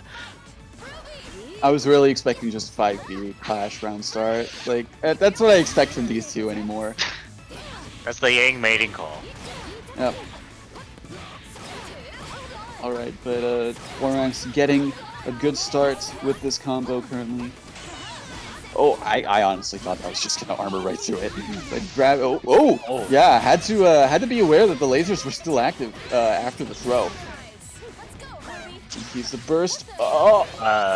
Well, tried to DP the command grab, but Liz DP in action once again. Just be like that with the Elizabeth DP. And gets it with the overhead, catching on a super immediately even Orax. No time to burst out this Elizabeth. We'll have to spend a DHC, but it's going to be meter well spent. Going to be sealing out the deal on that Elizabeth really early, maintaining this. What happened? What button was even hit? I think it was 2D? Maybe? Is Yang? I'm pretty sure Yang's dead off that. Oh my god, she is dead off of that. She's dead. What the heck? Can someone explain to me what the hell just happened? I'm very certain that was like a 2B from Yang. It's the only option I can see actually working like that. But whatever the case may be, Orax, finding some use out of this resonance so far. Only level 2, so not going to be getting as much meter gain as Deku will be if they choose to pop it. Ooh, good mash on the Yang Rekkas. Really good awareness, realizing it's fake, but it couldn't quite anti-air it. Yang does have 5 bars on deck, and I think as long as he can stabilize into a proper combo, this shouldn't be a kill on the Ruby. There it is. Wow, that was such a meter dump, and I was looking at the damage and was like, he needed every single bit of that meter. Definitely a very good rooting and awareness there from Orax's side, even though he was at a pretty major life deficit after that chaotic thing, everyone died, happened. It just looks like Orax was able to find the right offensive choices in order to crack open E2 Deku's characters, and was able just to equalize the health totals from there, and off that comeback we'll be getting game 1. Oh, that's not a good start though. Oh, cursed interaction there with that JC. Nice jump out of the command grab. Jump over that, catches the assist. Yeah, it doesn't look like Orax has really been able to make use of these assists. Unfortunate, the pushback from that happy birthday caused them to not be able to continue that combo. I tried to go for something that I hit behind her. I don't know. I mean, I've kind of come to expect the cursed Orax versus E2 Deku gameplay because they're both Yang players and the Yang mirrors are inherently cursed. But tonight, it definitely seems like it's extra cursed. But nice block on that cross up, gonna be going with the Magaru, but E2 Deku having none of that. Just did that cross up? I think it did. Whatever the case may be, that should be dead. Yeah, okay. I forgot. Yep. How much damage that does? So yeah, dead. Deku evening it up, 1-1. And all I can really say, it's so cursed. It just seems like whoever gets the least cursed interaction seems to be getting up on top, because those weird moments, man, they're definitely very difficult to be aware about and kind of keep track of, and yeah, it's just been very back and forth between the two. Yeah, that's definitely a good summation of it. It's just been both of them trading blows, trading 5Bs, trading whatever, just running away with it really. So let's see what we have in store for this round. Every time I see the two Yangs, I'm just worried about what we're gonna see round start. Did she just not get comboed by that? I am so confused. I don't know what I've been looking at. I don't know what's happening. All I know is Liz is just right there saying, "Hey, what's up?" I'm gonna ignore all these hits. I'm not gonna help you out. Gets a command grab. It is Semo, so she is able to convert off it. No, misses the link. Stopping in the Liz immediately though. I mean, that's, Yang's already in semblance, so she's not doing too hot. Oh my god, just catches with the delay. Oh, this is looking very bad. E2 Deku, that should be not dead. Just a sandwich scenario on this income. It has to be careful of the active swap. Nice block, but couldn't block the low in time. And Orax able to put another game on the board. Man, what have I been looking at for the past two games? I don't know, man. It's been so wacky and cursed, more so than usual, I would say. But Orax on set point. E2 Deku's still definitely not out of it because who the hell knows what could happen next? Alright, catches the assist. You're in the sandwich, buddy. Yeah, what are you gonna do? Gets caught by the reset command grab. And yeah, look at all that unrecoverable life, too. Yeah, gets hit with the JA. Forcing the person to the list, but it just misses the Ruby.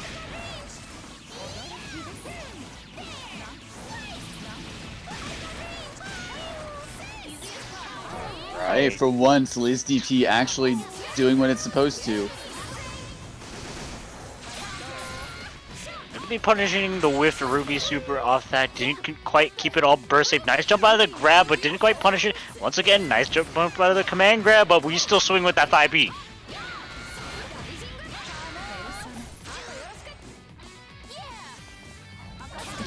Ooh, okay. Ooh. That was a big potential punish on deck there, but fortunately for Orax, not really taken by Deku. And yeah, getting caught by this Liz B&B once again. I wouldn't have blocked that. Yeah, you know what else is not being blocked? That burning gold, able to kill off that Liz just off that call out. Oh, gets with the throw bait. And Yang's not in red life, so she can't activate Semblance. Now she's in red life. Now she's in red life. Thanks to the chip. Oh my god. We going in swinging. No. I was gonna say, no, he's not dead. Run up DP. Oh my god. Oh my god. What is happening? Oh my god. I don't know, but... runs into the fight and he's correct. We've seen Orax able to kill off this situation before, but didn't quite stabilize it. Oh my, what? Oh my god. No. Honestly, What- I thought that was gonna be a double KO. Did she armor through the projectile? I Hold don't on. know what's going on anymore. Convert on the TV. No swinging the buttons. The back dashes. The command grab. This is tense. Who's- Both of them. Oh, what? Oh my Orax's goodness. armor was simply better. Just armored just a little bit later. Just a little bit later, and that was enough. That was enough for Orax to take it 3-1. I told you, I knew something was gonna happen when it was just two Yangs on screen. I knew it. 3-1 to Orax. Get that man to the losers semifinals match, and hopefully it's less cursed than that, because dear lord, what the hell did I just witness? Yang mirrors are simply built differently. Oh man, I just have no words for any of that. The thing is, I don't even think it was a case of Orax armoring through the projectile. I think the fact that whenever you're in Semblance, Yang JB, I think is a projectile as well, technically. I could be wrong on that, but I think that canceled out the hit. You know what? I have the dust loop open. Let me just look at this. While in Semblance. Oh, that's why armor turns into guard point. Okay, Okay. that makes a lot more sense. Man, that... Okay, well, I'm surprised either of us were able to get words out during that whole ordeal. I mean, there were words. Whether or not it was comprehensible is another story, but there were words being said that do be facts. My head is in fact on the top of my body for sure. That was I cannot properly comprehend, describe, articulate the level of brain power required to fully understand and comprehend what the hell that Yang mirror was, but it was a sight.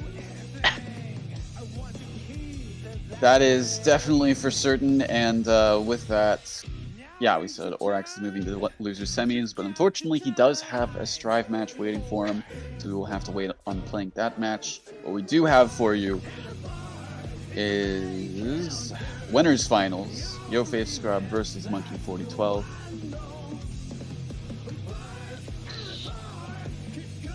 And yeah, that's gonna be a match. We've seen these two play against each other pretty much exclusively at this point in the bracket. But yeah, definitely down to see what they bring. Monkey's been going Ruby Gord, as far as I know, throughout this whole thing, and Scrub is probably going to continue on with the Carmine Azrael as well. Yes, I do believe they are committed to the two teams for tonight, unless they have they're brewing up something special for this winners final. We do expect Ruby Gord versus Carmine Azrael in this winners final set. Just need to get into the room first. They're saying they can't find the room.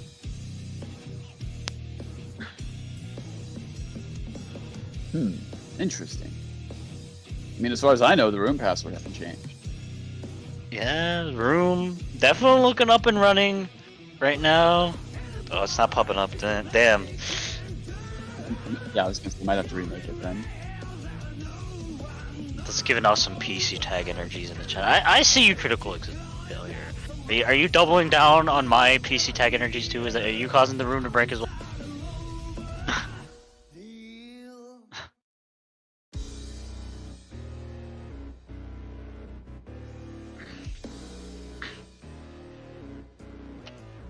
It is?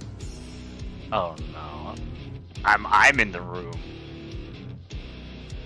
Uh, Oh no. What's going on now? Oh god. but now I can't even search for a room now. Well, And I've been disconnected from the network? What? Um, Okay, there we go. Okay, that was terrifying. All right. man, was PSN? I guess PSN was just getting a whole. I don't know. Always blame PC Tech though. It's always PC Tech's fault, no matter what. Even if it's not a PC. For sure. They're I saying have- they still can't find it. Oh my god. gross. we Should gonna someone else actually- make it? I guess I'll do it then. Let me try that. Watch this. I won't be able to find it. That would be unfortunate. All right, so I've made the, and it said room has been disbanded. What? Oh my god. So, Lon. PC Tech, go away! Lon, you're our saving grace. I made the room and then immediately said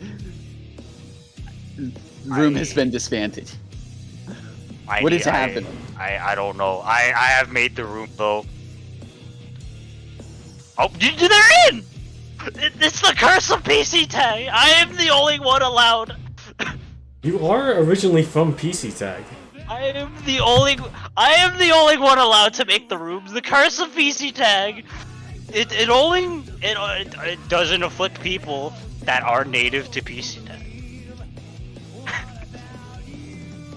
Well, that... I don't know what to say about this. I don't know what just happened. But whatever the case may be, I think we're good to go now. I just want to. I don't want another thing to happen in the middle of this. Just please get on with the match. Ruby Gardo versus Carmine Azure. Yo Face Girl versus Monkey 412, aka Law _ Senpai 27.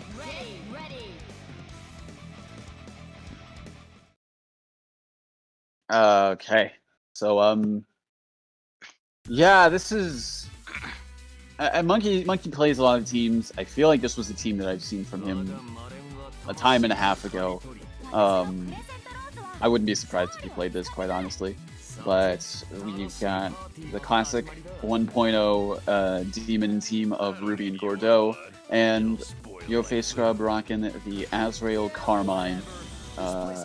Yeah, interested to see just how this plays out between the two. We'll have to see. I don't even know if these two have played each other with these teams, but already looking very good for Monkey so far. Dropped the combo, but it's still good. Just a lot of kind of reset opportunities there, but Monkey just seems to be right on all. Baited the DP as well as getting the command grab, gonna be forcing the Azrael in. And yeah, looking very good for Monkey so far. Just not really letting up on any of this pressure, and just keeping Monkey essentially, or not keeping Monkey, keeping Scrub essentially just locked in this corner. Finally finding a way to get out, but still looking, and he still has a deficit. I am surprised Azrael is just that, like, screw this cross combo meter. I'm still coming in swinging. Not nice block on the cross up so far. Nice block on the cross up once again. Ant jumps out of the grab scenario. Finally, Scrub seems like he can get something going. I imagine gonna be stealing some life back and cashing out on the super. I just love how Gordo is just like face down, flat on the ground, and Azrael is just like, nah, get back up. You're not back up. The 6P sets up that 5P really well in order to get that very threatening Oki scenario. Azrael ain't looking so hot. Just a 5B, just not hit. I actually, you know what, that makes sense. Somehow Ruby stole corner and ended up punishing that 5P. Good defense so far from Scrub. Oh, but unfortunately gets caught by the assist that was still lingering afterwards. Yeah, I was gonna say just got the meter for it, and yeah, should be able to kill off of that. Game 1 going to Monkey in a very convincing manner too. That's for sure. Definitely, Yo Fixstar was definitely scrapping there at the end. He was very much trying to find his points, but it just looks like Monkey was just able to vortex Scrub and couldn't found one opportunity to get started, capitalized on the opportunity, but Monkey just fired right back and put him back in all that pressure that could be super threatening with this team. Just all that corner lock now with the Gord 5 pieces, as well as just Ruby's very threatening mix-up game. And yeah, it's like, you know, Scrub's team definitely has like the power and damage to really pose a threat, but Monkey's team, as you know, those of us who experienced 1.0's had know, is very good at just putting you in that blender, keeping you in there, and just constantly getting so much mix off of everything they do. Can't escape from crossing So much to look out for with this team, but similarly to as Carmine Azrael, there's certainly not anything slacking on that side in terms of mix. Catches with the air gun blast. Not quite able to catch the assist in the back. Having the burst and unfortunately gets caught. So far looking very good for Monkey. Yeah, ooh, unfortunately gets hit with the 5P once again. As I said, it's only like 4.1k, but it's just like, you know, you're still stuck in this sandwich. You're still stuck in this blender. There's not really any hope of you getting out, as we're seeing right now. Just constant pressure and not finding any breathing room inside of Scrub. Yeah, but almost found an opportunity to, but didn't quite believe it, but it's okay. Gets the grab reset. Gonna have to get some life back. Unfortunately, having to give it that corner position. What a reset. And what a burst call out. Alright, so far this is what. Oh, is that gonna catch? Yeah. Unfortunate getting caught by that. Going to DHC, get that corner position as well. And once again, you're in this blender. You gotta hold this. Yeah, good defense so far, but you're still in the mix. Tries to burst out, but Monkey sniffing it out. I don't know if this is gonna be a kill or not. Doesn't try to fish for it, but still very good. Gets hit with a 4P. Tries to capitalize with the grab, but didn't work out. But it's okay. It's not okay. Oh my goodness. See, the thing is though, he's had no life. That's why. He did one good hit, and that one good hit ended up being the Gord DP, and Monkey now on set point.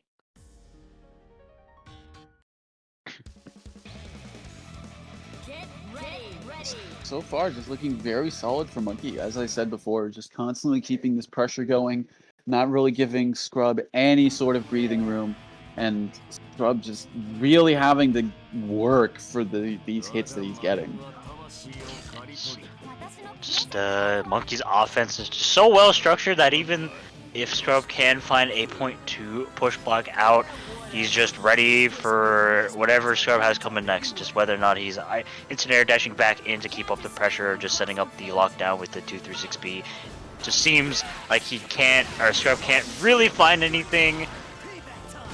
Getting his combo burst as well. Ruby 4P coming out. That looked really weird. Which part? I don't know. I thought the Carmine 5A hit behind him again, but that was. Ooh, get to happy birthday. This is big. Unfortunately, drops it. All right, good DP from Monkey. Able to. Ooh, wait. Hold on. I think since he was hitting the Ruby, maybe he thought he was hitting the Doe instead, but yeah, didn't seem to be the right call. Whatever the case may be, he still got some good damage on Ruby, but oh, that could have been very bad. We're able to get the grab, knocking out Gordeau, but this is, I mean, it's Ruby. I mean, yeah, Ruby with well, dead. it was Ruby. I should be, because I was gonna say, like, you know, Ruby in Resonance, not really a disadvantaged state, quite honestly. Yeah, Yogi Scrub finally finding something and able to take a very swift game, game 3. The thing that made the difference is that Scrub didn't really give Monkey that much of an opportunity to do like any sort of like, you know, cross combo shenanigans or like really call assists that safely. And, you know, outside of a couple flubs here and there, it was still pretty solid overall. sure. Definitely good idea to make sure that your opponent can't play, but Scrub definitely was doing a good job of making sure that both characters were locked down, especially with those blood bombs and just the Carmine assist, as well as just his large Carmine buttons, really able to lock down his opponent. And yeah, it's just, you know, it's easy. Just don't let him play. That's all you gotta do. Just don't let him play. And Monkey taking some advice from Scrub for that, not letting Scrub play this time. I'm surprised he was able to recover. I guess 5EB just doesn't have a ton of. Oh, that is not the type of mistake you want to be making against Azrael. That's a huge amount of damage, at least 10k as long as it stabilizes. Look at each of these hits. Like, even so, that was 9.5k.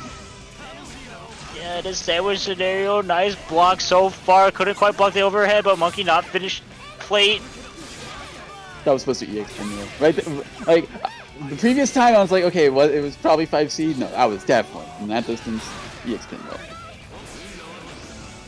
Carmine not looking so hot.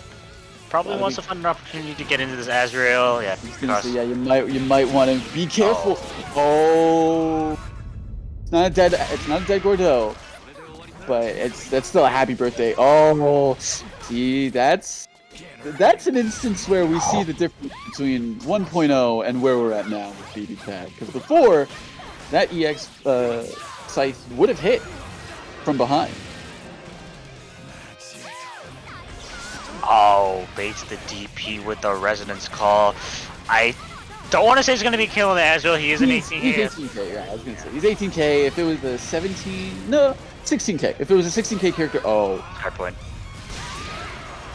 Yeah, it doesn't quite kill off it. If he didn't call the Carmine, it could have patched out into the DHC, but I guess he just wanted to keep it safe, letting this Ruby good block. Live. Oh, Blackhawk Stinger once again as they're being being pressed. Oh no, the blood wheel covering. I'm anticipating. I was gonna say either a DP or a tick throw coming in from Monkey, and there's the tick throw. Is it dead? I think I so. think this is dead. Yeah. And Monkey able to take it 3-1 in a very, very good Ruby comeback. Turns out that him calling the assist in order to cover the super ended up being kind of a vital mistake on Scrub's part, because he couldn't steal out that game with the Carmine DHC and just let it Monkey find some footing there at the end, even though he was very low, did not deter him from playing very aggressively. It was a good hit, so off that he will be locking in his place in winner side of grand finals, but we still have the rest of Lures to play out. It looks like Orax versus True Care is the thing we're going to be having up next.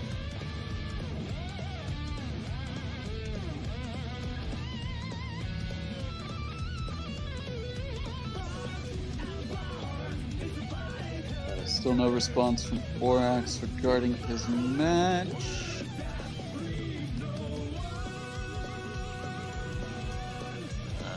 Would not surprise me if he's currently playing a Strive match.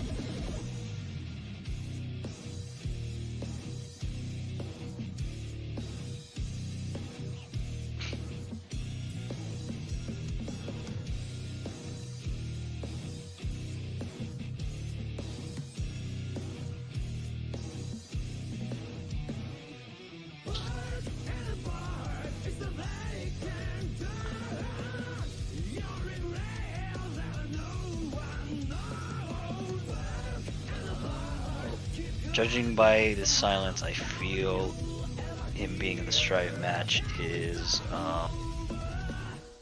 what is probably the case.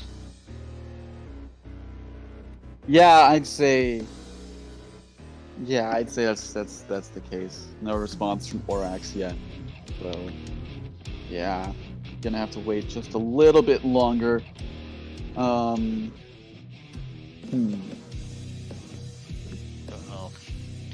Can't exactly go on to the losers finals match because the opponent of Yo Face Scrub is being determined by this set. So yeah, guess we wait.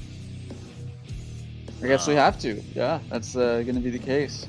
Where actually, I have the ability to see where is Borax in the brackets. Go through Strive.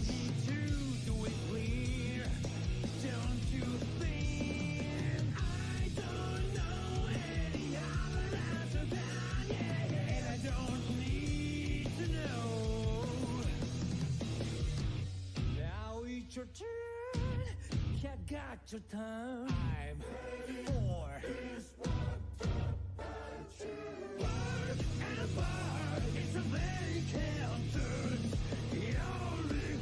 Actually, yeah, where is Borax in this bracket? I imagine it's a big bracket, so it might be hard to find him.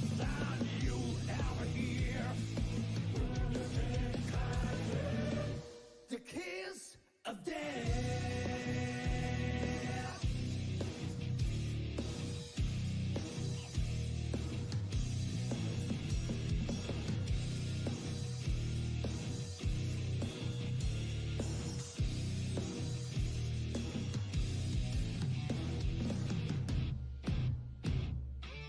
I'm sorry about that.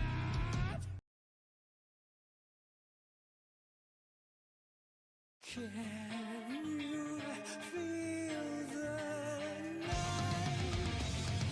Would it be what it must be? Okay, what's the status here? There's one match from top 8.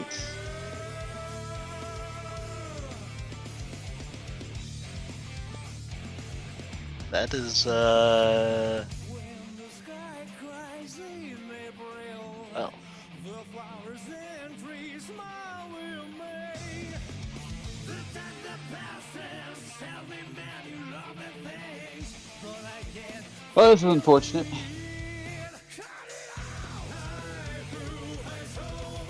sometimes just be like that. What is Borax? Let's do that.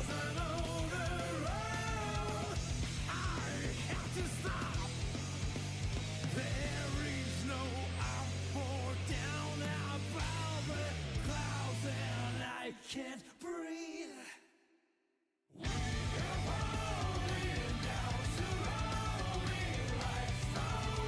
Let me see here. Just a minute, folks. We're just making sure. Okay.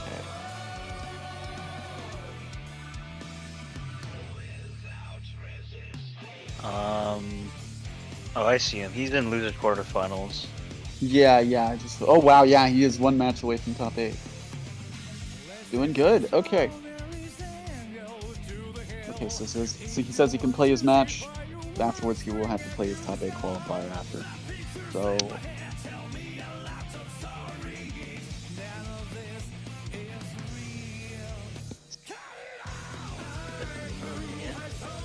Looking good in Strive. Still looking very good in BBTAG. He is locked in and guaranteed top 4 placement here. I would say, but in order to seal out his top 3 positioning, he will need to fight and beat Trukir here in this losers semifinals. Meaning Elizabeth will be locked in. Trukir currently locked in as his classic team, the Neo Susanoo. Looks like that is the team that will be stuck with. Trukir not swapping over into his many abundant side teams. Yeah, just definitely wants to do, no games, just go right into it. And yeah, let's see how this plays out. Indeed. I feel like these two have fought a decent number of times now in these brackets, so I feel like they're familiar with each other's gimmicks and what each person is, tends to do. So, see if that's. Let's see if either of them are able to adapt to what the other has in store. Oh. Already a really good start for Trukir, getting his corner positioning and making the most out of his DT punish by swapping over to Susanoo. What grab! Yeah, just time the assist in such a way that the assist wouldn't hit, so it just goes in with the grab. Yeah, I'm not sure how much I like that decision. I don't know how much I like that decision, but I mean, hey, it worked. All right, Orax getting a DP, but it's and getting a throw afterwards. Still a hill to climb here. Both relatively healthy characters. Trying to True Care trying to bait out a throw, but Orax not biting. Definitely very tough to make these solo Elizabeth comebacks happen, especially if you're getting hammer hit JB like that. Fortunately, though, there wasn't a combo afterwards. Could have been the match, honestly, but no punish. Yeah, that Elizabeth super has a surprising amount of recovery. A surprising little amount of recovery, I should say. And unfortunately, Neo dropping another combo, but True Care baiting the DP. And as long as there's no drops, every single time he does a fancy combo, it gives me a little bit of True Care definitely able to steal out that game 1 over Rex. Yeah, I definitely like with the amount of damage that it does towards the end. It's like, is this gonna kill? Do you need to do something here? What's happening? Get ready. True Care, definitely. I know one thing, he definitely likes to show off his sick, cool combos. And, I mean, yeah. He's gotta hope that doesn't come back to bite him. Yes, there potentially is a price to pay for fanciness, but looks like the price did not need to be paid for that game. Just able to stabilize it, but yeah. Orax didn't really get anything started with his team that first game, just constantly got called out, but we still got the second game. Alright, catches with the assist. Going to get corner positioning of their own. I'm surprised there was no like throw interaction or anything right there. Yeah, I mean, they're swinging. They are swinging. Swinging mostly in Orax's favor so far. This Neo ain't looking so hot. Gonna be swapping over into the Susanoo, and the DP will be baited. Not the most ideal starter with that JB, but still not gonna be complaining about a nice chunk of damage on this Elizabeth. Nice tech on the throw this time, ready for it. Yeah, that was a very good tech on that. Interesting DP. I think he wanted 2-1-4-A, yeah. Yeah.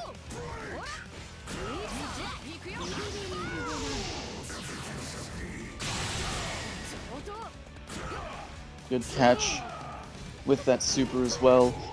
And you know, this pressure is threatening because it's like, oh, I was gonna say, cause, you know, you don't really want to get hit by stray hit by Susanoo, especially not counter hit, but able to catch a gap in there with the assist, and yeah, gonna be getting some pressure back of their own. Anti-air 5A, able to hit the Susanoo, forcing True Care to burst out, but doesn't block the cross up. She's looking quite low, 5 bars on deck. I'm inclined to believe this is gonna be a kill. No. There was supposed to be either supers or something happened, but whatever the case may be, catches with the command grab. Oh, I was gonna say, you better burst. Burning gold. I am so surprised about that. Did Persona get broken there? I think so. I'm not sure, but Yang is dead, and I think Elizabeth is dead. I'm inclined to believe that she's dead too. Yeah, she's not living through this. Come on. 7K off of a throw. Yeah, it could have been more. I feel like Susanoo, man. He looks like he does a lot of damage. He does a lot of damage. I was gonna say he more than just looks like it. That, you know, the power of a god isn't just for show. Man, and there's been a lot of pivotal errors here on Orax's side. It looks very good for him at one point, but it just seems like the Susanoo just gets the better of him at a couple scenarios. Gets hit with a lot of god press and just isn't ready for a lot of what True Care is throwing him in. Going to be needing to make your sweep happen in order to stay in it. Yang Elizabeth is the choice. I have to see how it plays out. It gets clipped by the dive kick. And yeah, gonna be eating this combo as well afterwards. Dirty mix, not quite able to follow up afterwards. Oh, gets hit with the 5C. Doesn't decide to spend any cash. Yeah, killed, I think. Yeah, I guess just didn't believe in the kill power. Wanted to save that meter later. Still in a very good positioning. I was about to say didn't get touched. There's the one. Oh, that could have definitely been very bad. Yeah, I'm surprised that Persona Break didn't lead to like, oh, whoa, hello. No. Hello? What is happening? I don't know. He's just resetting it with dive kicks, I guess. Not the greatest starter for sure. Like, what am I More looking dive at? Is kicks. this Marvel with all the foot dives happening? Foot dive. It's just a foot dive into foot dive. How do you deal with foot dive into foot dive? I don't know. But gets crossed up, swapping over to the Yang, keeping it on burst safe, but didn't quite. Oh, I always get worried whenever I see fancy stuff like that, but Orak stabilizing it. And look at that 7.6k. Oh my goodness. He's not dead. especially off that. Gonna be, yeah, sacrificing the Liz. Yeah. I feel like, yeah, if you had to make a choice, it's definitely gonna have to be either Liz or Yang, and I feel like Yang's a lot better. Yeah. Well, oh, that hit? Yeah, I think that was a real one that time. Keep it patient. The Firecracker not quite sealing the deal. Out on the Susanoo, tries to bait a DP. Orak's not biting. Most of his resonance is over. I'm really surprised on TrueCare's insistence on keeping in the Susanoo. Yeah, just one raw Firecracker. Just one hit from anything is going to be enough, and that's all it took. Now, if this is, I was gonna say this is looking pretty bad for both, but that's definitely bad. Wait. Yeah, Astral. Oh my goodness.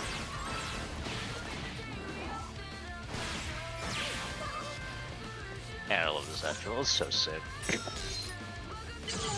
It's been a while since I've seen this Astral.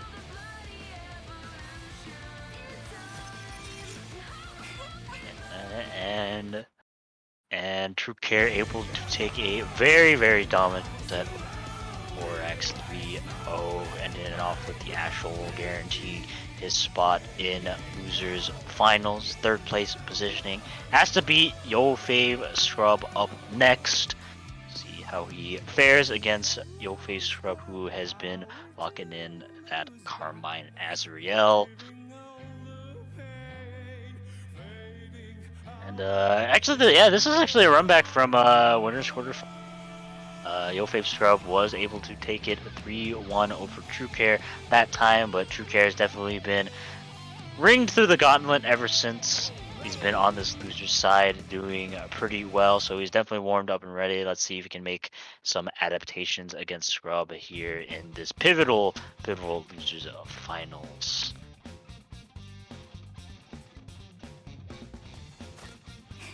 Because I feel like, depending on some move properties, I feel like Azrael could do well with Growler in this sort of situation. Yeah, I feel like especially being able to absorb that CP, which is like very threatening, can be maybe a bit of a pain for TrueCare to have, but you know, definitely going to be a pain for this Carmine as he is getting reset. Nice use of that 214B in order to bait the DP.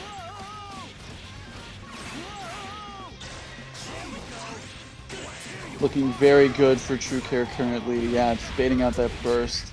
And not quite getting as much damage. I mean, that was still 7k. Yeah, and TrueCare keeping up with the aggression, gets the raw 214A, not able to convert off it.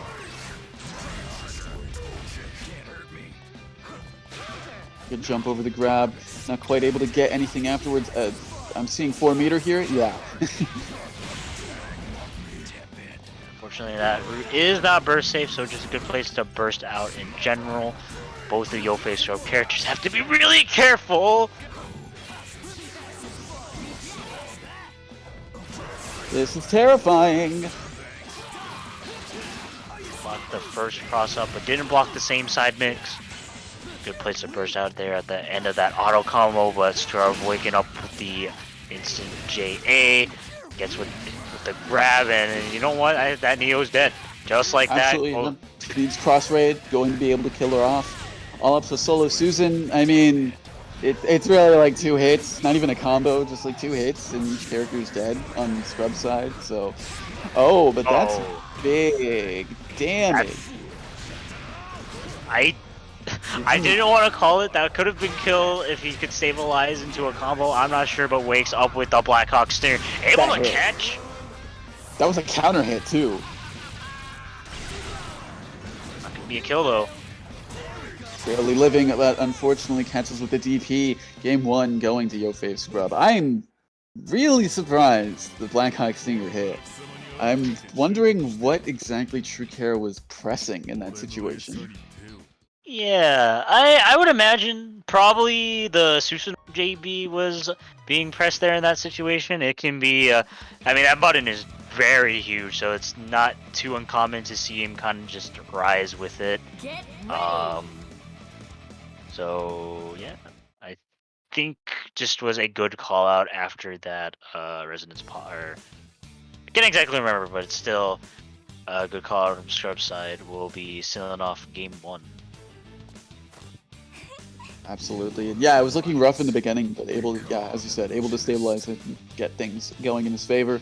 Let's see if things change at all for True Care in this next match. I think this is a situation where it's like the lack of damage coming from Neo is really showing its head. Yeah, just the extreme damage differential can be so hard to make up, even though he's getting a happy birthday so far. I mean, look at that. Oh, it's only 4K. We were that far into the combo, and it was only 4K. And look at Susanoo. Yeah, but gets a good find here. Gonna be swapping over into the Asriel, getting some back. Yeah, gonna be getting that corner positioning still with the full Spartan. Anti-air Grand Viper. Yep, I mean, you know, last hit goes high. Yeah, I mean, what an excellent parry to call that out, but just didn't quite stabilize the combo. Tries to probably parry that, I'm not so sure. 4P able to catch the burst. Not gonna be sealing out the deals there. Button being pressed doesn't look like it. Going in with a bra. As soon as he did it, I was like, no, that's gonna clash. Oh, but gets hit air. Just went into it. Oh, he tried to see Susanoo, but unfortunately just wasn't able to get anything going with it. Imagine DPing, but still getting punished. Man, that kind of saugers for sure. I don't know if this is going to be a kill, especially since that second hit just decided not to hit. But what a comeback that needs to be made. I mean, this is like what, 5 hits? Well, I mean, maybe only needs 3. I saw the meter and I was like, come on, man, it's gonna happen. You just gotta be ready for it. Gets clipped low. This the Infancy. Why'd you spin the meter? I am really surprised there was not a reset attempt off those fuzzy loops. And yeah, just gets hit with the raw blood wheel, and True Care kind of fumbling, I think, a little bit there at the end, allowing Yofave Scrub to kind of recuperate there at the end and make a good call out in. Yeah, because I was thinking like, okay, you're gonna get some meter from this. You could go for a reset attempt instead of whatever that was. Yeah, I really don't like the decision to go into the EX dive kick there, especially considering how scaled that combo was. I don't think you're gonna get a stable enough ender, and you're definitely not gonna get a sizable amount of damage increase to warrant not going for a reset there.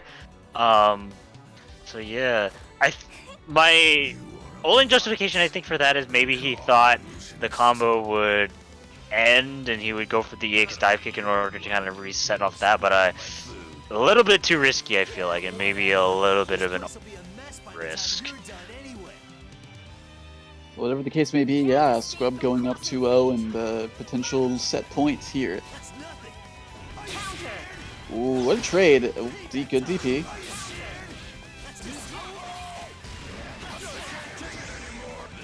Jay not able to convert off it, but sets up a sandwich scenario. Ooh, I don't know what he wanted there, but True Care punishing immediately with the grab super. Holy cow, a 7k combo damage from Neo. Crazy. Man, for 2 meters? Oh, gets hit low though. Forcing out a burst. Gonna have to burst, but unfortunately, yeah, gonna have to be reset in this situation. Stuck in the corner once again, gets out. Not able to hit, but does bait the DP 3 meters on deck, even though that's Neo damage. There's a Susanoo to help in the back.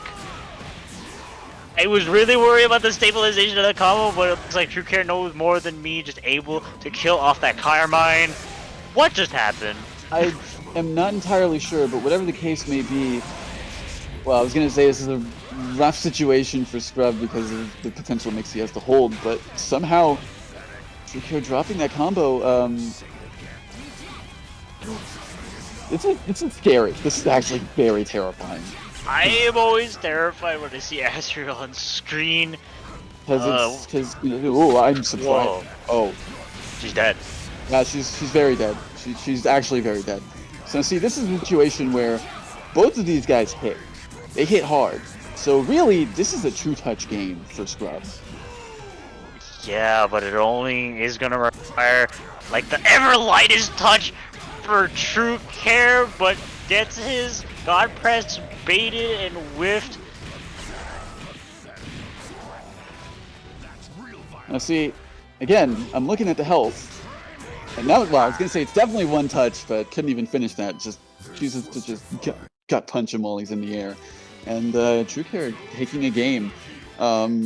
You know, putting numbers on the board. Hopefully, not his last match. We'll have to see.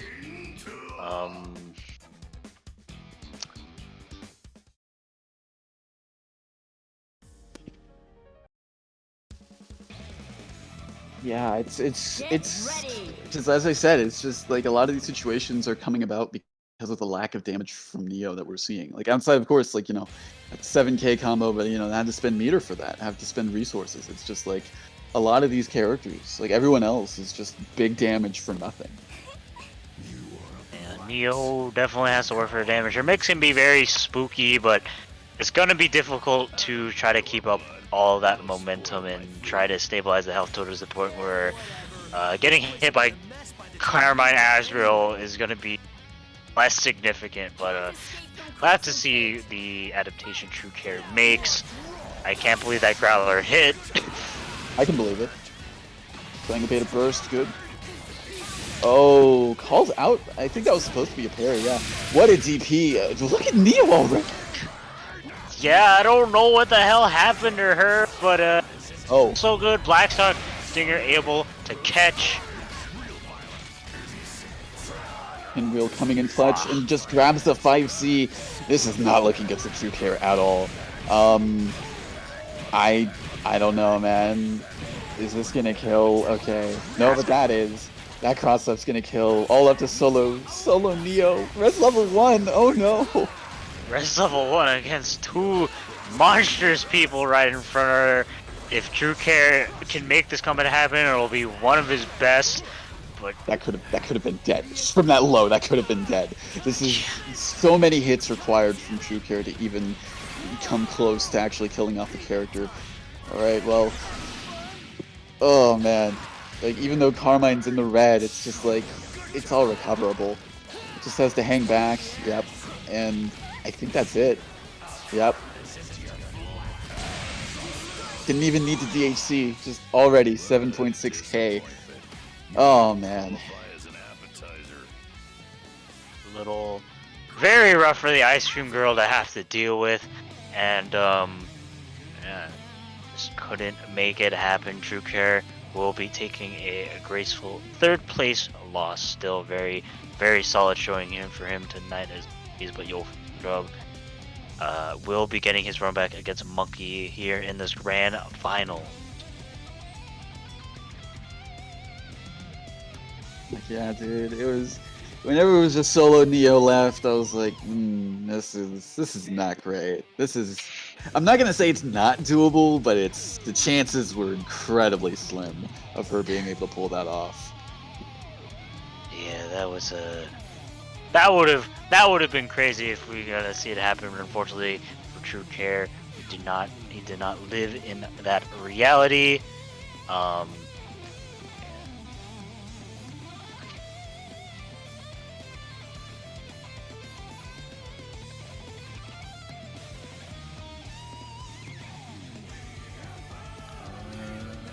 Well, Alright, well, we are coming up on grand finals, so just gonna do a quick show. We have, Matcherino, Link, Matcherino, Matcherino, or Master Chief, all would bring up the Matcherino, where you can contribute through a variety of means, direct contribution, claim code. All you have to do is click, you don't have to type anything now. Sponsor quests, and stuff in the marketplace from our good friends at Kite Books, keychains, charms, all of which a portion of that purchase in the marketplace goes towards the Matcherino bracket pot. And with that, I mean, we still have, as E2 Deku says, we still have like 33 codes, guys. Come on, it's literally just you click a button. That's it. It's no cost to you. It takes 2 seconds. Well, after you log in and you go to the page and all that, but it just takes 2 seconds after that. Come on. I see no reason why you shouldn't claim that Matcherino code. Definitely, players would appreciate it here for tonight.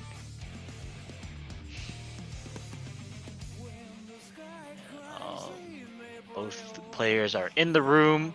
I'm assuming now that everything has kind of wrapped up that we can get going here on this grand finals. Alright, I told them the match is good to go, so just waiting on them.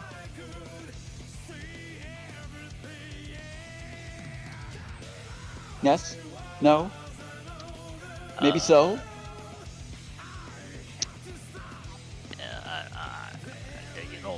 They're just thinking. They're trying. Yeah, they're just finding the most optimal way to hoe the other opponent. Get ready.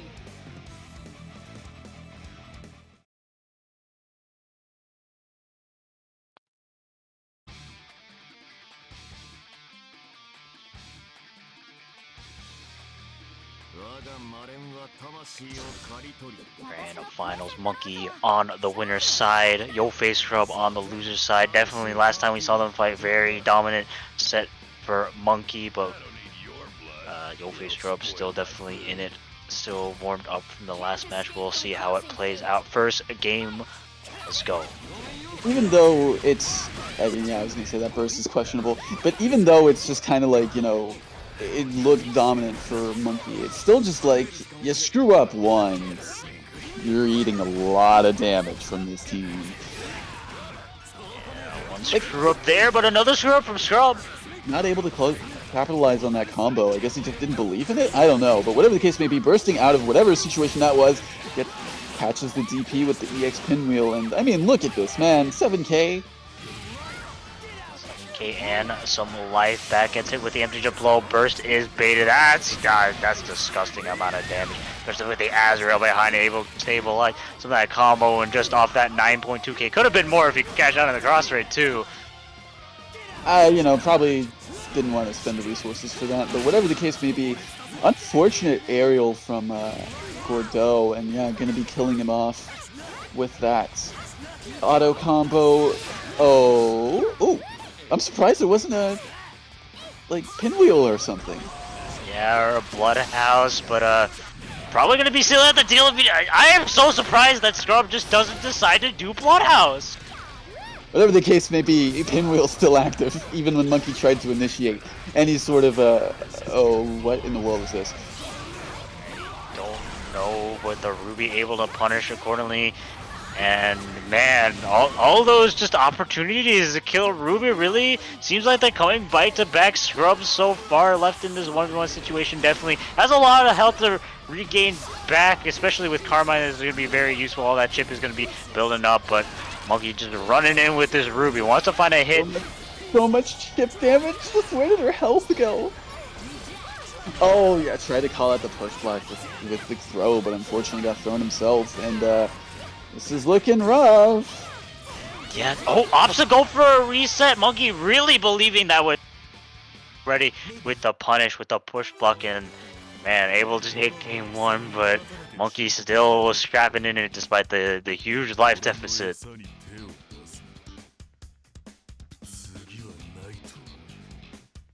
A lot of that at the end that didn't need to be played out purely because it's like he could have just supered. He could have just done Bloodhouse and just called it a day right there. Yeah, just guess just wasn't aware of his options there. Just a little bit of panic when he got those hits. Who knows? But yeah, I mean, taking one in the first set of the grand finals definitely slouched it and nothing to complain about on Scrub side. 私のプレゼントローズは勝利をつかみ取る I don't need your blood. It'll spoil. Can't escape from crossing fate. Fight! Right. Well, not. I'm surprised he got hit. What was he trying to do there? Probably 2B. Maybe just not enough head involved. Probably, but whatever the case may be, good defense so far from Scrub. Getting caught by the overhead, but ultimately not taking too much damage outside of that. Up all the pressure, base the DP in the corner too. Oh, yo. No. Oh, look at this. 10k, more damage too. You made one mistake, my dude. Take this 3.2k combo. That was all solo, by the way. All solo for just 3 meters. Oh boy, gets the ground. Oh my god, that Gordo almost freaking died. Just keeping this presence, just walking forward, just like not even fearing whatever option that Monkey had on the table.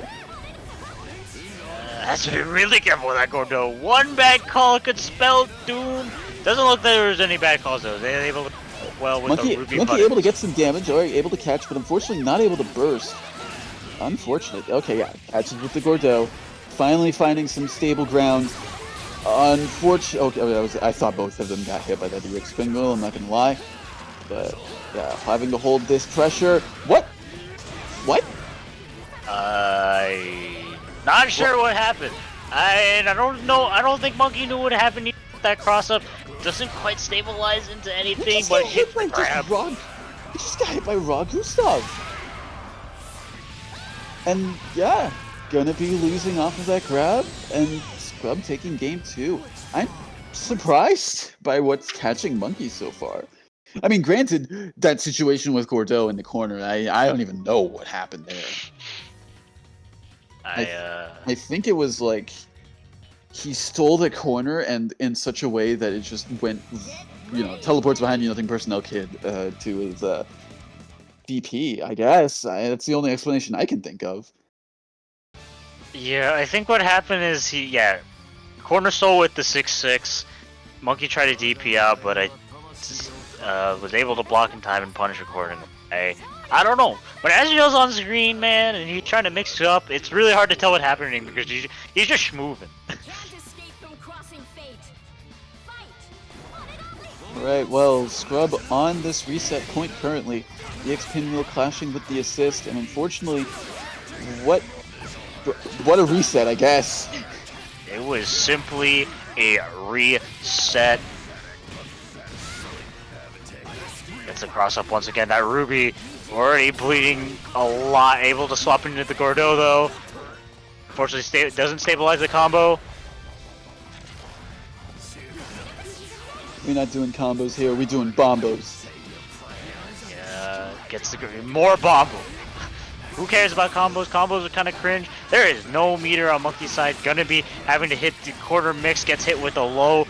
And yo face Scrub, man, he is just keeping up all the pressure. Unfortunately, once again dropping more combos, but like Stuff is happening. What? What is going on? Excuse me? I don't know what's going on. But yeah, I guess the happy birthday didn't quite stabilize though. Monkey's character's looking on the brink of death. Has to be really careful. Gets the throw bait, doesn't quite confirm up. If there's a button being pressed, I don't know. Doesn't stabilize the happy birthday. They're swinging. Unfortunate Gordo 5B. The nerfed hitbox made it so it couldn't actually hit them. You hate to see it. And Gordo crying. He just stood there. Menacingly. Oh. Whatever the case may be, though, that's definitely going to. Is it going to be a dead ass roll? I don't even know at this No. point. Oh my god, it's not. Has to be really careful. Runs in. I think he calls an assist in the backs. Fortunately for Scrub, didn't have enough meter to cash in on his super because that definitely could have been the game right there. Jumps out of the command grab, not able to punish it though. You gotta deal with karma and healing on this life bank, even though he's spending some to get these hits. Oh, that's definitely what Monkey needed. Unfortunately, not gaining the meter. Yeah, not quite gonna get enough to be able to kill off of this. Yeah, just drops out at the end. I was expecting a 5C! That was the option. I mean, it worked, but that was the option. He's just been, 50% of the time 5C works every time, but you know what also works?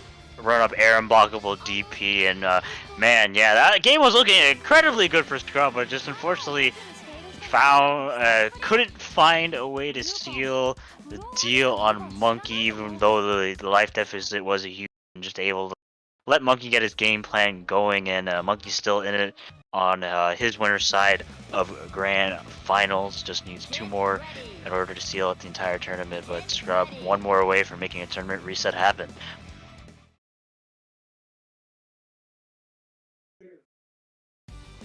And yeah, it's just, man, just you gotta be careful. Both of these, both of them can really capitalize on hits, but it's just also we're seeing a lot of flubs on both sides in these really do or die situations a lot of the time. So just I guess gotta see just who's got nerves of harder steel. 4P not able to catch the air. Yofe start popping in the CC, trying to get something going, but she's just zooming in the.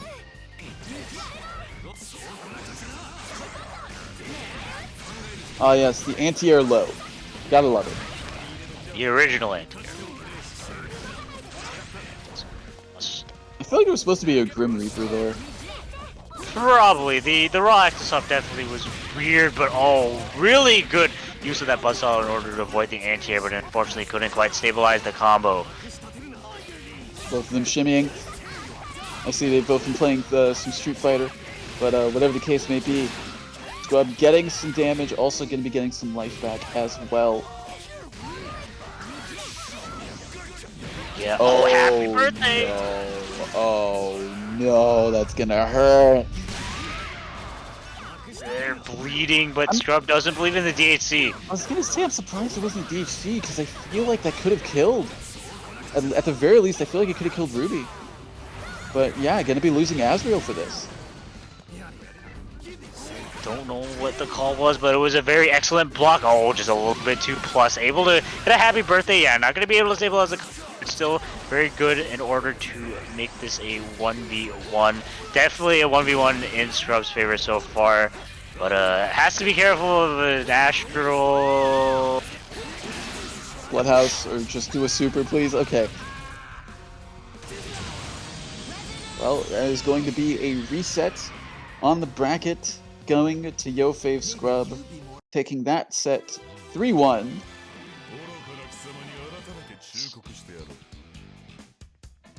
And now we've got the true grand finals between Yofave Scrub and Monkey. I'm pretty sure these two are just going to stick with it. I mean, I definitely see a reason to switch, but I think these two are just simply committed to playing these 2 teams for the night. Yep, no switch on either side. Going to be Gordo for Conrad Azra, presumably for the rest of the night. Shin Grand Finals. I mean, I gotta say this right now. Scrub has 69 wins, or XX number and then 69 wins afterwards. So he's already got power. He's already got power in this set going into My it. God, he is gaming. The only problem is he'll lose the 69 power after he wins one set. But I mean, hey, if it gives you enough power to get you one set on the board in Shin Grand Finals, that might be worth the nerve. We shall see. Whatever the case may be, going into this game 1 of the reset bracket, looking like, yeah, both of them trying to feel each other out. Surprised that B gunshot actually connected. What? Okay. I didn't know what happened, but whatever the case may be, got a DP and keeping the pressure going. Try to contest with 5B, but Scrub covering it really well. Able to get to the air call. Unfortunately, the EX pinwheel not able to convert off it, but still keeping up all of this pressure. So Monkey finding a way out of the corner, gets the JC, but that huge day able to catch both characters. Yeah, had the burst to save Karma, and unfortunately, going to be taking some good damage on Azrael. I don't think this will be enough. Yeah, but I think Monkey is gonna try to fish for it. He's 18k health, so it'll be a little bit iffy. Yeah, I don't. No, it's not gonna kill. What a teleport! Yeah, and I think just off that, suddenly Ruby's dying. I am so surprised that teleport was well able to catch. Yeah, very unexpected option, but a very poor assist call, and Yo Face drum side. Both players pop in the resonance. Both have level 4. I mean, honestly. Oh, wait, that's Wait, are we about to see Astral? I think so. Blood Yep. Mansion. And game 1 on the board for Scrub. I'm very surprised because I think the thing is that Monkey was expecting for that super activation to autocorrect to the other direction.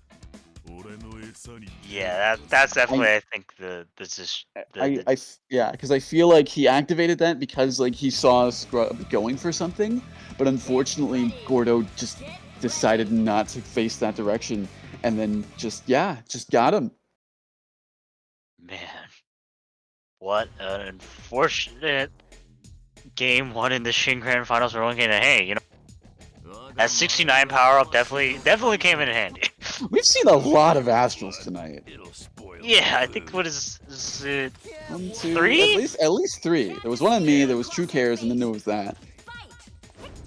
Yeah, we Astral tonight. Oh my god! Happy birthday round start. Birthday round start. Unfortunately, not able to stabilize it, but still, I mean, that was like 10k in total, basically, in terms of the damage on both characters. So, I mean, nothing to sneeze at.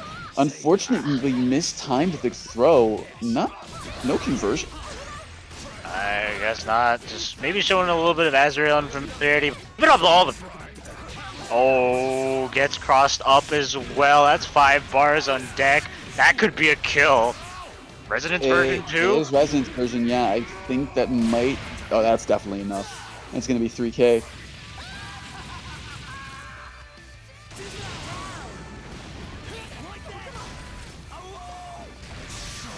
Man. Yeah, looking... Oh my goodness, looking very rough for Monkey right now. Oh, but gets a happy birthday.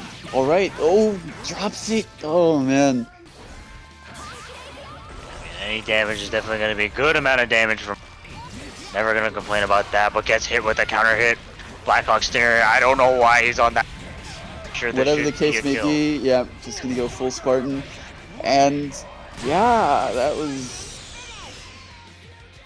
was rough. I'm not gonna lie. Like Monkey had a chance because whenever that happy birthday happened, like that was looking really good. But unfortunate drop, not able to get continue it on both characters, and not able to find his footing much afterwards. So yeah, this is tournament point for Scrub now.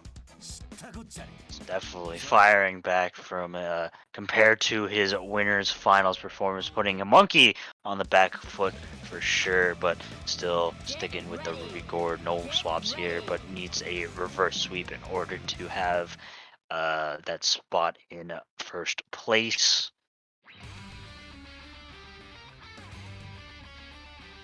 All right, let's see what Monkey has. If he has an answer to what Scrub's been putting out, because he's been doing okay, but it just hasn't been enough. Right, good defense so far. Good tech on the throw. Scrub, oh my goodness. And just immediately just cashing out, getting as much damage as he can on the Ruby. 7k already. Almost all of it unrecoverable. Firing back, unfortunately, drops the ender. The buzzsaw, unfortunately, yeah, pushing Azrael just too far away for Gordo to follow up. Oh, that's gonna sting. Like even though it's just 1 meter, just look at this. Look at this damage. 9k. Right, shoots Carmine out of the sky, gets the command grab. Okay, what you got, Monkey? Not much, unfortunately, but it was a reset. It was a reset. Just dropshin select your opponent, keeping it all burst safe with the super. Fortunately, Carmine is still living. Just swing that jacket twice, gets hit with the 2B, but doesn't stabilize the combo, and Yofei start waking up with the grab. Unfortunately mistimed on the Valiant, but still really terrifying position. Okay, going to be cashing out, going to be killing off the Azrael. Finally, Monkey looking like he has an advantage so far in this game. Yeah, for sure, but man, Carmine is definitely no slouch solo. Sets up that pinwheel in order to make his resonance safe, but I don't think it matters how safe that resonance call is. Gonna cash out with the Gordo super and Monkey putting one on the board. Unfortunate, yeah, Scrub just pretty much walking right into that sandwich situation. And yeah, Monkey capitalizing on that and able to take 1 game on the board. Not out of this yet, but will it be enough? Who knows? They're definitely still scrapping. Not in any way, shape, or form a Monkey dominant set, even though he did, or not set game, even though he did win that one. Just needs to keep up the momentum from this one and 2 more. I don't need your blood. It'll spoil my food. Okay, let's see what Monkey brings to the table in this game. 4.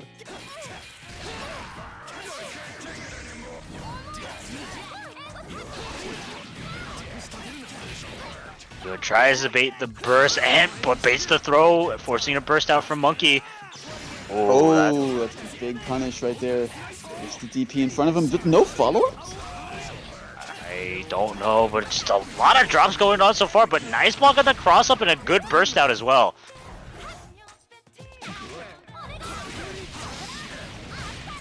Oh no, whiffs the 2B. Unfortunate drop. There's a lot of drops happening, but gets the TRM. Gonna be choosing to just immediately cash it out, make it as burst safe as possible. Not quite going to be even able to kill even with the DHC, so it's a happy birthday. Karma unfortunately falling out though. Yeah, keeps in the Gordo, which is definitely a very risky decision. Tries to bait the burst. Oh, that's a dead Gordo for sure, but that is just safe Azrael. Patches with the Growler assist, not quite able to follow up. This is looking very terrifying for Monkey right now. Gotta be patient. Ooh, that could have been disastrous for Monkey. That is for sure, but keeping up all this pressure with the Ruby buttons, make sure Carmine doesn't get to play, but most of his resonance is running out. A good amount of chip damage was done on both characters, but is nothing really preventing Yofei Scrub just finding one good hit and killing this Ruby. Just running around trying to find something. Swaps over to the Azrael. Oh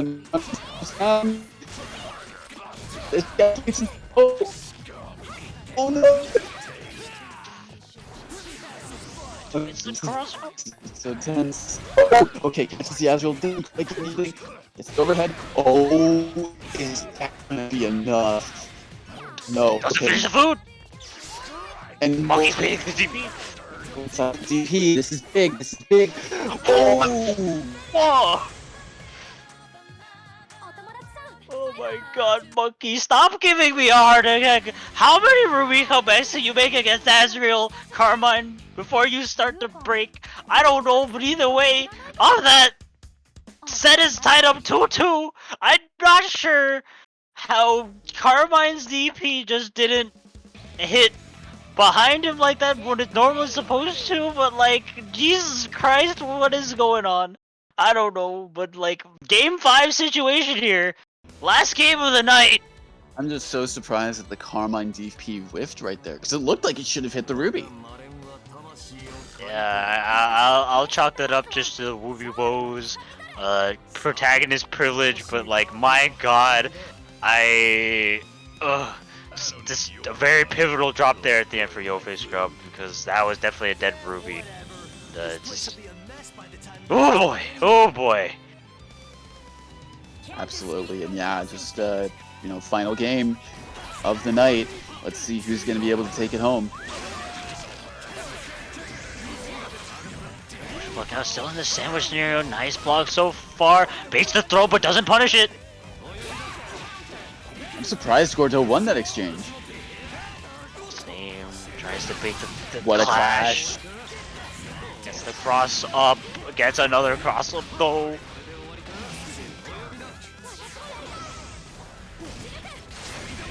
Unfortunate. The X-Grim Reaper not able to actually catch off of that gunshot. Just Ruby taking these hits, and they're not insignificant. They're all from Azrael. Oh, is this dead? Is it dead? Can he burst out in time? No, I think it might. It's gonna be close. I think he's on a pixel. I want to say he's on a pixel. I don't know. I looked at that. I think he's dead. Oh Yeah. my god. All right. Well, we're not unfamiliar with seeing Ruby Rose comebacks from Monkey, and this is a good start currently. He's got meter to spare. Unfortunately not. Oh my goodness. The anti-air hitting just barely behind Azrael. This, what was looking really good for Monkey, unfortunately, is now very tense. You almost can't afford to make a single mistake here. You've got to be playing on point, Monkey. Yeah. One bad hit will still have to deal, but a nice hit confirmed.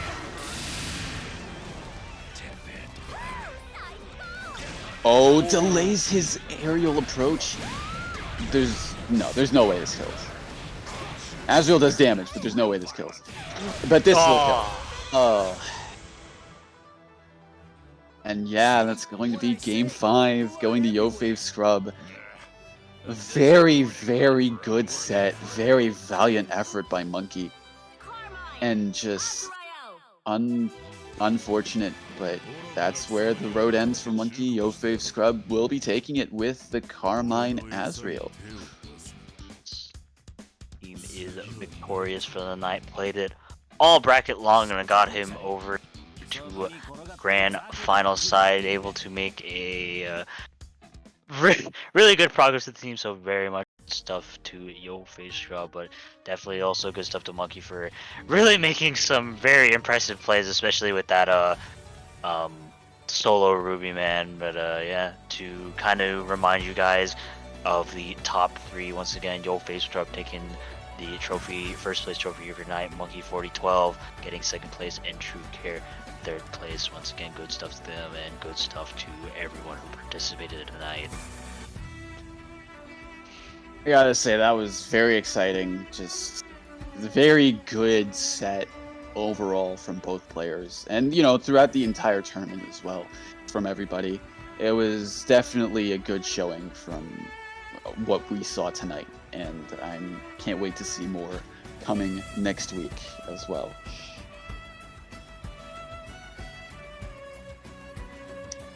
Wow. There was just so many heart stoppers this bracket tonight. Yeah, definitely hype BB tag action at the WNF BB tag. Oh boy, yeah, that was a lot of crazy stuff for sure. I'm still getting over the curseness that was the Yang mirror we had tonight, because man, that was wild. Yeah, to say the least. But yeah, that'll do it for tonight's bracket. And yeah, Alon, do you have any closing statements? Well, once again, thank you to the WNF BBTAG crew for allowing me to commentate tonight. Always a pleasure, week in, week out, to just provide you guys with some commentary. I love commentating this game. I love watching this game. It's so great.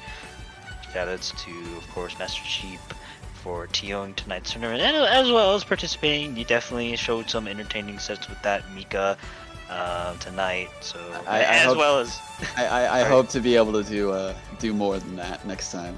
She'll come around. She'll come around. I definitely do, but also thank you for being my fellow commentator tonight. It's definitely a pleasure also commentating with you. Shoutouts to E30 for also for streaming and providing the public with the stream in order for them to watch the same BB Tag action I get to commentate. So shoutouts to him as well.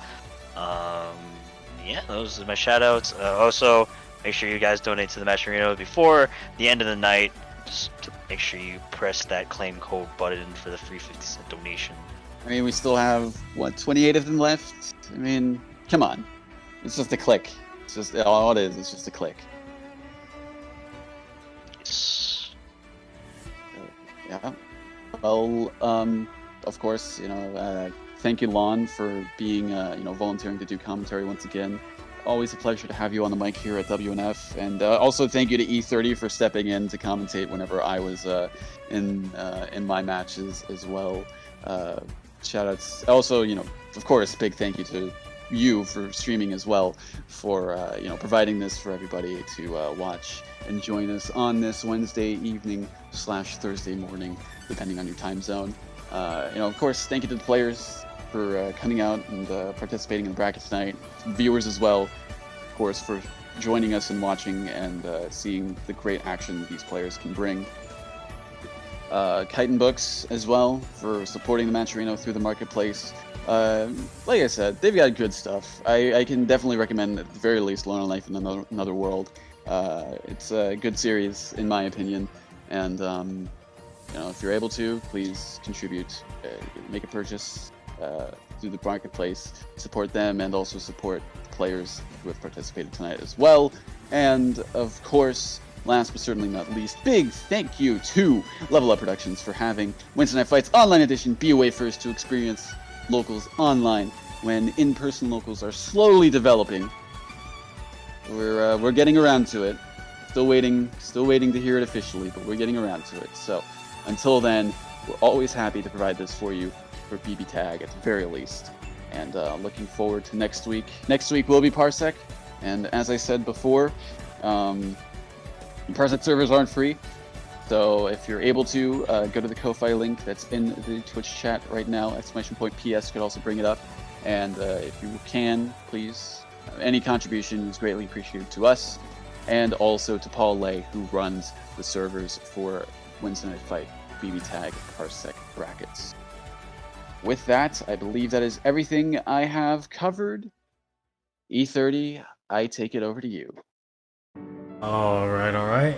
Thanks again, everyone, for tuning in and participating. Special thanks again to Cheap and Lon for helping me hold it down here tonight. It is always a pleasure working with y'all week in, week out. Couple reminders, next week, WNF will be on Parsec. And also, next Tuesday, I'm pretty sure it's Clash of the Condo CM. I don't fucking know anymore. It's number who cares? Yes. Number Quattro. All right, we're going in somewhat order this time. Anyway, hope we can look forward to that. Next Tuesday, starting at around 2:30 p.m. Pacific Standard Time. Hope to see you all there. But yeah, thanks again for tuning in. This has been WNF Online Edition BB Tag episode 29. Hope you all had a good time here. But for now, stay safe, stay beautiful, drink your water, tell your friends and family you love them. But most importantly, shout outs to Bird Gang. Shout outs to Bird Gang. Have a good night, everyone. Peace.